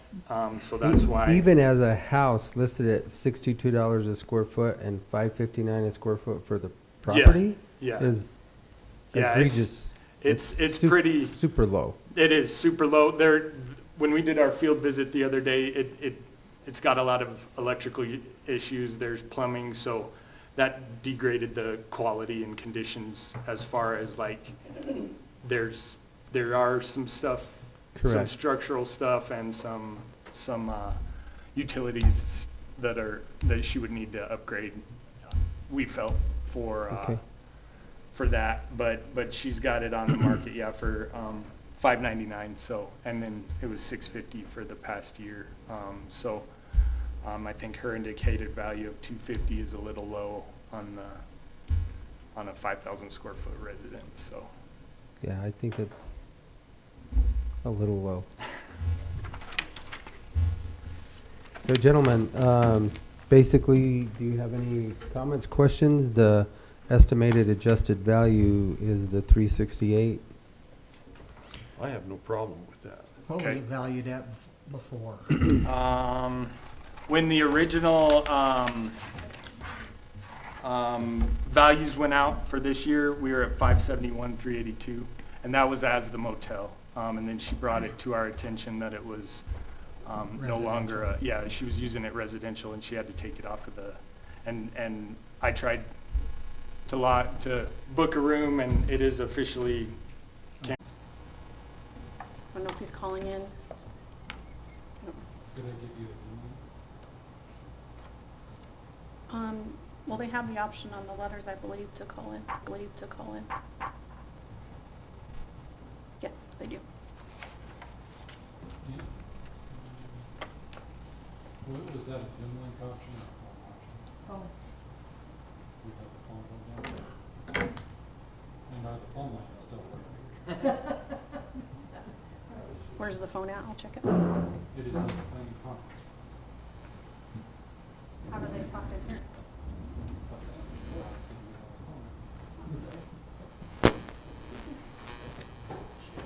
Okay, we're up on YouTube.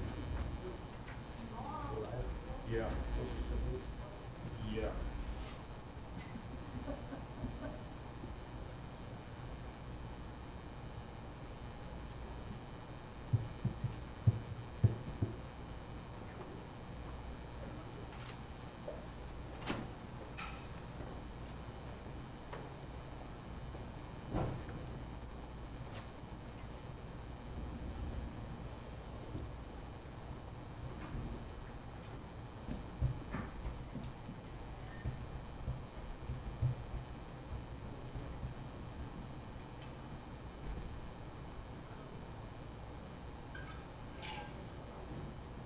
was supposed to get around 144s. Does it say nothing about lightning? I'm not 100% sure that phones are functioning.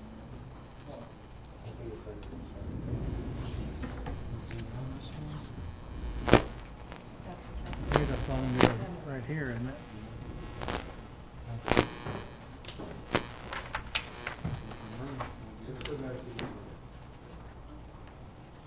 I need to get everything else functioning.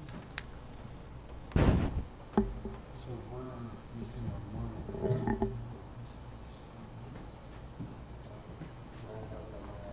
Oh, I can't pull up anything but this one. I don't know what's.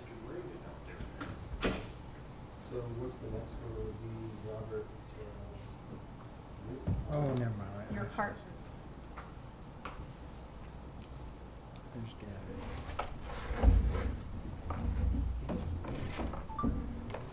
It's rain, like raining. Really? Yes. You hear it? It's, there's, the Yeah. gutters are running pretty full. Yeah, we'll stay here until the next one. Same for my Jeep, go back. Okay. That's why I bring my Jeep. Especially these days, huh?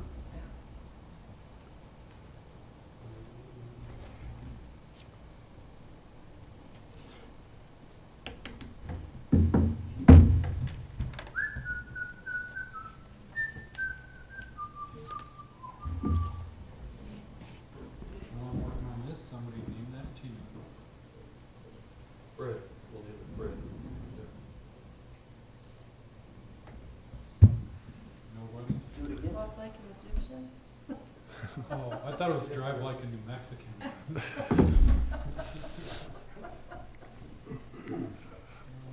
Oh, yeah. Because it's, That one's done.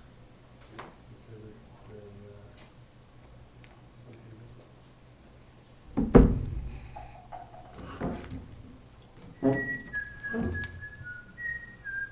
Looking for Robert.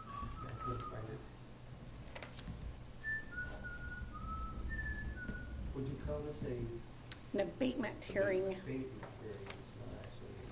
So he's requested a refund on his taxes for last year.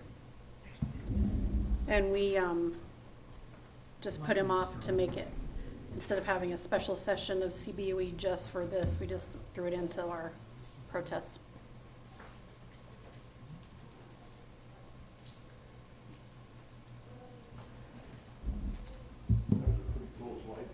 Really? You think we're here next year. 4 minutes. 4 more? Is it switcher? Okay. Watch out, Jim, we're doing the switcher. We are hopefully on YouTube. I think it's over there under Jim's. Don't say anything He probably kicked something with his foot under there. If you're jacking around like this all the time, I don't know. Since everybody's not coming. So YouTube is functioning now. It's back up. This is no way to start. We got a few more weeks of this. We're used to this kind of stuff. Nothing ever goes right.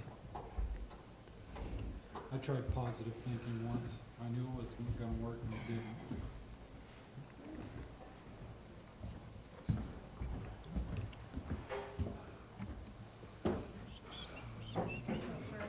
What's the difference?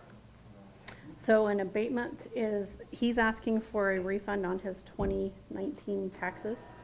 He's already paid it. Has he? I don't know if he has or has not. Oh, I don't know about that. Oh, I thought you said he has already paid him. Versus protesting his 2021 value. We can't get iced tea out of that jug back there. You said that once I told you. It's okay. Yeah, I know. He tried that too, but he was too late.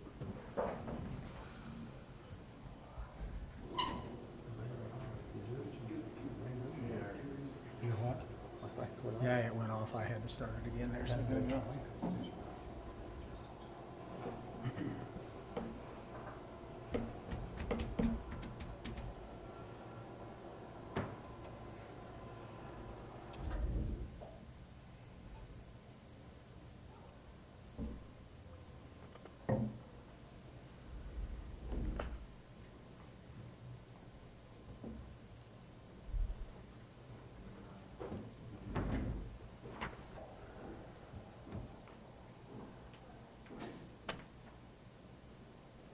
Did you guys read this letter? Did you read this letter that was attached to this? I can't find it on my, Yeah, I didn't see it in my. Let me go back here, Leslie. I didn't, Got it, Glen.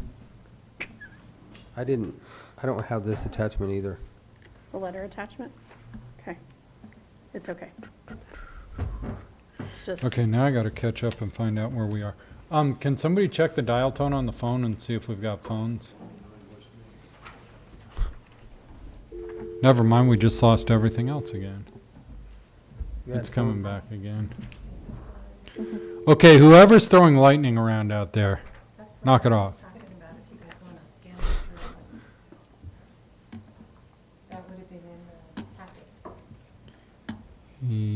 Under what? Okay, which one are we on to now? It Sorry. will be Urquhart. under Robert Urquhart? I say Urquhart. What is it? Urquhart. I'm sorry. I didn't mean to butcher that. Robert? Okay. Well, it is now 2:10, and we Come on up, can Robert. start. I guess this is Robert right here. We're just in the process of destroying everything electronic in the building, so. That's okay. My father always said if he had a nickel for every time his name was mispronounced, he'd be a rich man. Good. Well, I tried. I apologize. That's right. So, we're going to give you 5 to 7 minutes to go ahead and present your case, and then we'll give the assessor the same amount of time, and then we'll bring it back to the commission for any questions. So, Well, with that, thank you. So I'm here to ask your indulgence. I want my taxes reduced. I own 2 ranches in Montezuma County. I'll talk briefly about what I call the lower ranch, the Coppinger Ranch, just to give you a sense of kind of what has gone on with the assessment office. You'll excuse me because I might get the years a little bit off here, but I think in 2017 or 2018, the assessor's office came to me and said that the cabin that was on the lower ranch should be assessed at $50,000. It had always been assessed at $8,000. And it's what we call the mouse house. We call it the mouse house because it's inhabited by mice. And so after I bought the property in 2005, I brought my children out in 2007. They stayed in the cabin for one night and then refused to use it again. They assessed it, so they came back and assessed it at $50,000. And I wrote them and told them the condition of the house and said that if they could get $50,000 for that cabin, I'd split the amount with them. They did subsequently reduce the assessment on the house. In fact, they reduced it to less than it was originally assessed at, which was $8,000. But the reason I use that as an example is it just seemed to me that it was random that they came up with $50,000 valuation on my cabin that had been valued at $8,000. And when I sent them pictures, they subsequently sent 2 people up. They looked at it and said the only thing the cabin was good for was a storage shed. But I think that, at least from my perspective, it was an indication of bad faith on the assessor's office. They didn't make an effort to actually see what was there or what the value was. With regard to my upper ranch, I bought that in 1999, and it's been primarily used for agricultural purposes. I have a grazing agreement with the Wallace Cattle Company and have had it since the year 2000. I have added improvements to the property. I have tried to develop the property so that it could generate some income to cover the overhead and expenses that I have on the property. And so currently I have, well, we thought that I had advice that we could use it for weddings. And so we advertised for weddings, and I advertised for hunting, and I advertised for company retreats, and I advertised for family reunions. None of that actually worked. And so I want to say 2 or 3 years ago, the assessor's office switched from agricultural assessment to a business, and I told them that the primary use of the property was in fact agricultural, that cattle were grazing on the property anywhere in between 90 and 100 days, that we had 2 weddings on the property that lasted for a total of 48 hours, and so that the primary use, or the primary use of the property was in fact agricultural.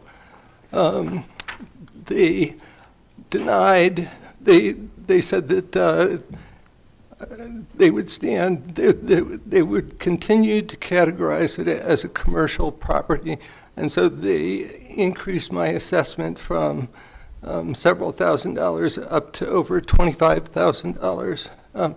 I produced 3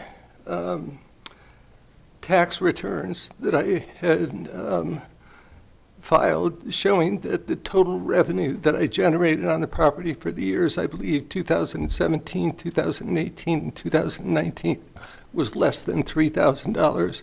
And I wrote the assessor and said, I cannot, if you're going to make me pay $25,000 or $28,000 on a property that's generating revenue of $3,000, then I will just go out of business. That isn't the way that this should be conducted. And so I believe their response was it was past the time that I could appeal the assessment. And so this year, I again wrote the assessor's office and said that it was unconscionable to be, that you should want to promote businesses and you should want to promote viability within the county, that I was paying. Both of these properties are inside the national forest, so I generate my own power, I generate my own water. I just use the Forest Service roads, and so I said I'm benefiting Montezuma County by employing people, by making purchases, and that the purpose of the assessor's office shouldn't be to drive people out of business or away from the county. Okay. All right, thank you. All right, Leslie. So I'd first like to start at the cabin incident. And I've tried to explain to Mr. Urquhart multiple times on how all of our office has to work and how we're held to the state by all of our statutes.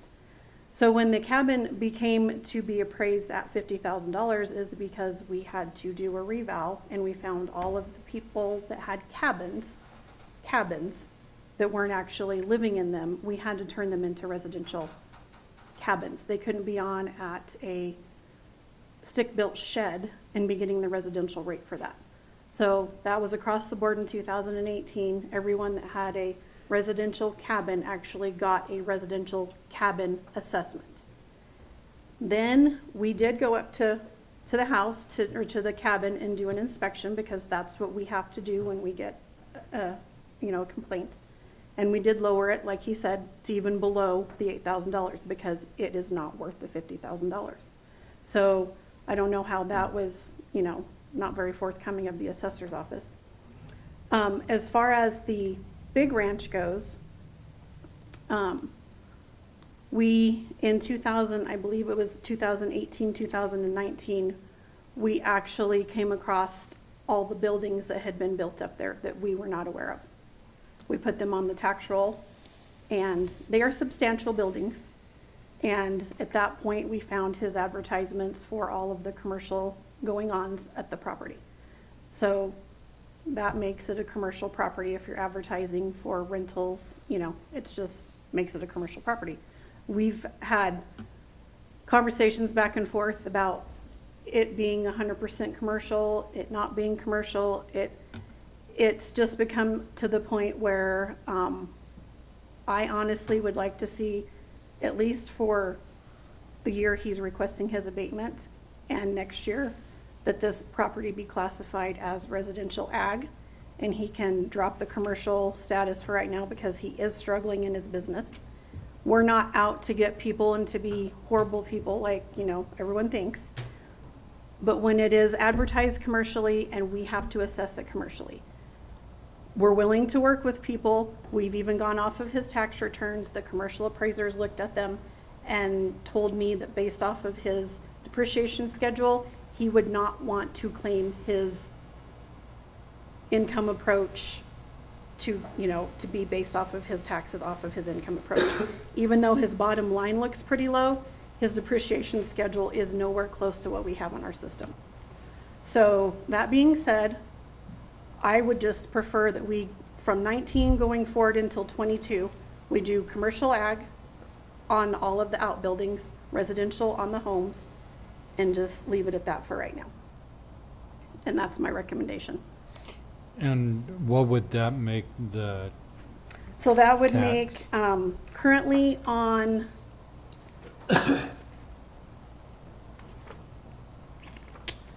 account number R004280, that would take its actual value from $1,098,110 down to well, it actually increases the value a little bit. Taxes go from $15,000 down to $4,083. And then on the other property, it would take its value from $863,000 down to $290,000. Taxes go from $11,512 down to $2,128.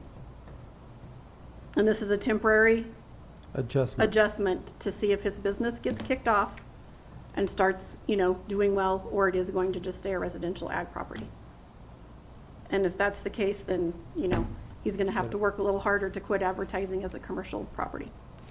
So if the commission decides to rule with the assessor, I will put the original, I will put this screen up first, recommending the taxes at $4,083.05, and then the second screen for you to read at $2,128.17. If that's the way you rule, I'll put those up in order at the time. Okay. And legally, you guys can do this pursuant to statute, abate the taxes. There is a Colorado revised statute that allows for abatement in situations where a property has been classified as non-ag and then it goes back to an ag classification. So you should be fine legally here. So, And the only thing with this too, sorry, Jim, is even though you guys approve or disagree with this, however you decide to go about it, I do have to still send it to the state also, and they have to look at it too.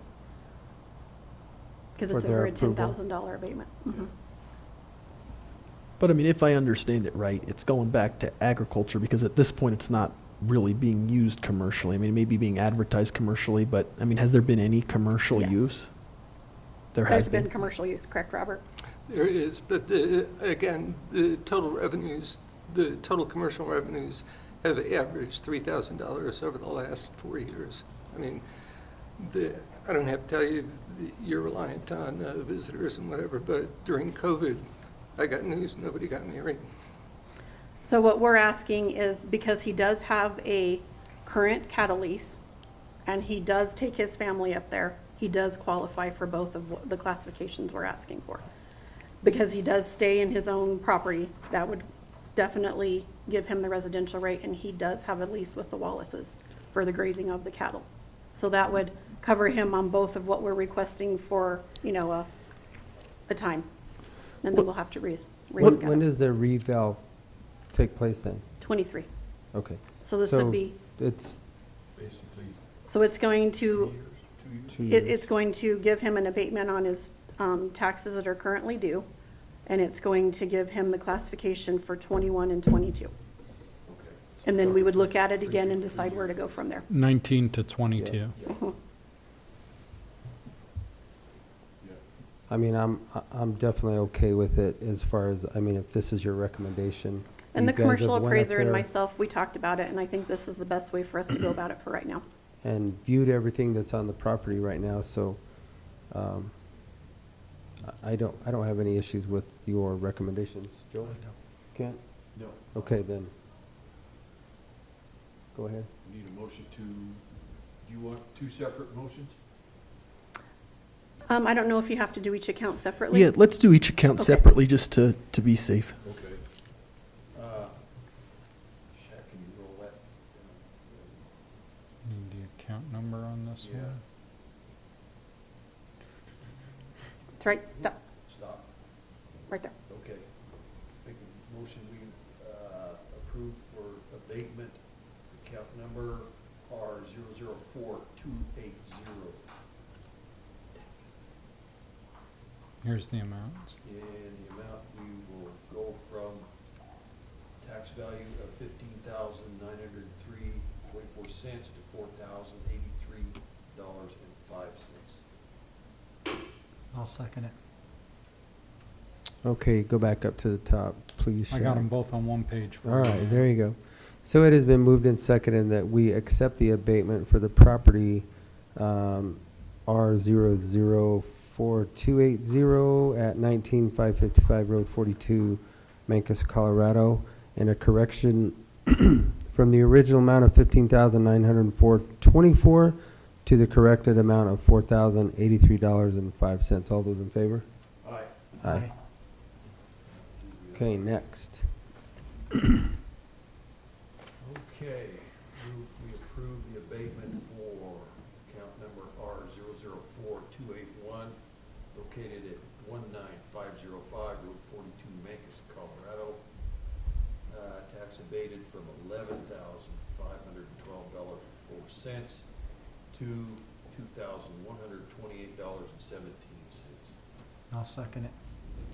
Okay, it's been moved and seconded to accept the abatement for parcel number R004281, located at 19505 Road 42, Mancos, Colorado, to the corrected amount of $2,128.17. All those in favor? Aye. Aye. Thank you. Okay. Thank you. Thank you. Thank you, sir.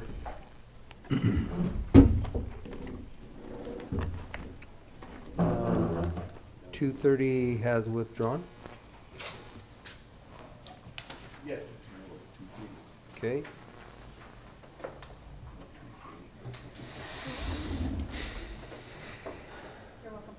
I got a deck of cards. I was looking more for a magic trick. What do you think I was going to do with the deck of cards? I don't know. Why don't you make them appear? Well, I think what we're going to do is we're going to take a, let's say, We have till when? 250. So to give them time, we have to wait. So we're going to take a 20-minute recess and we'll be back.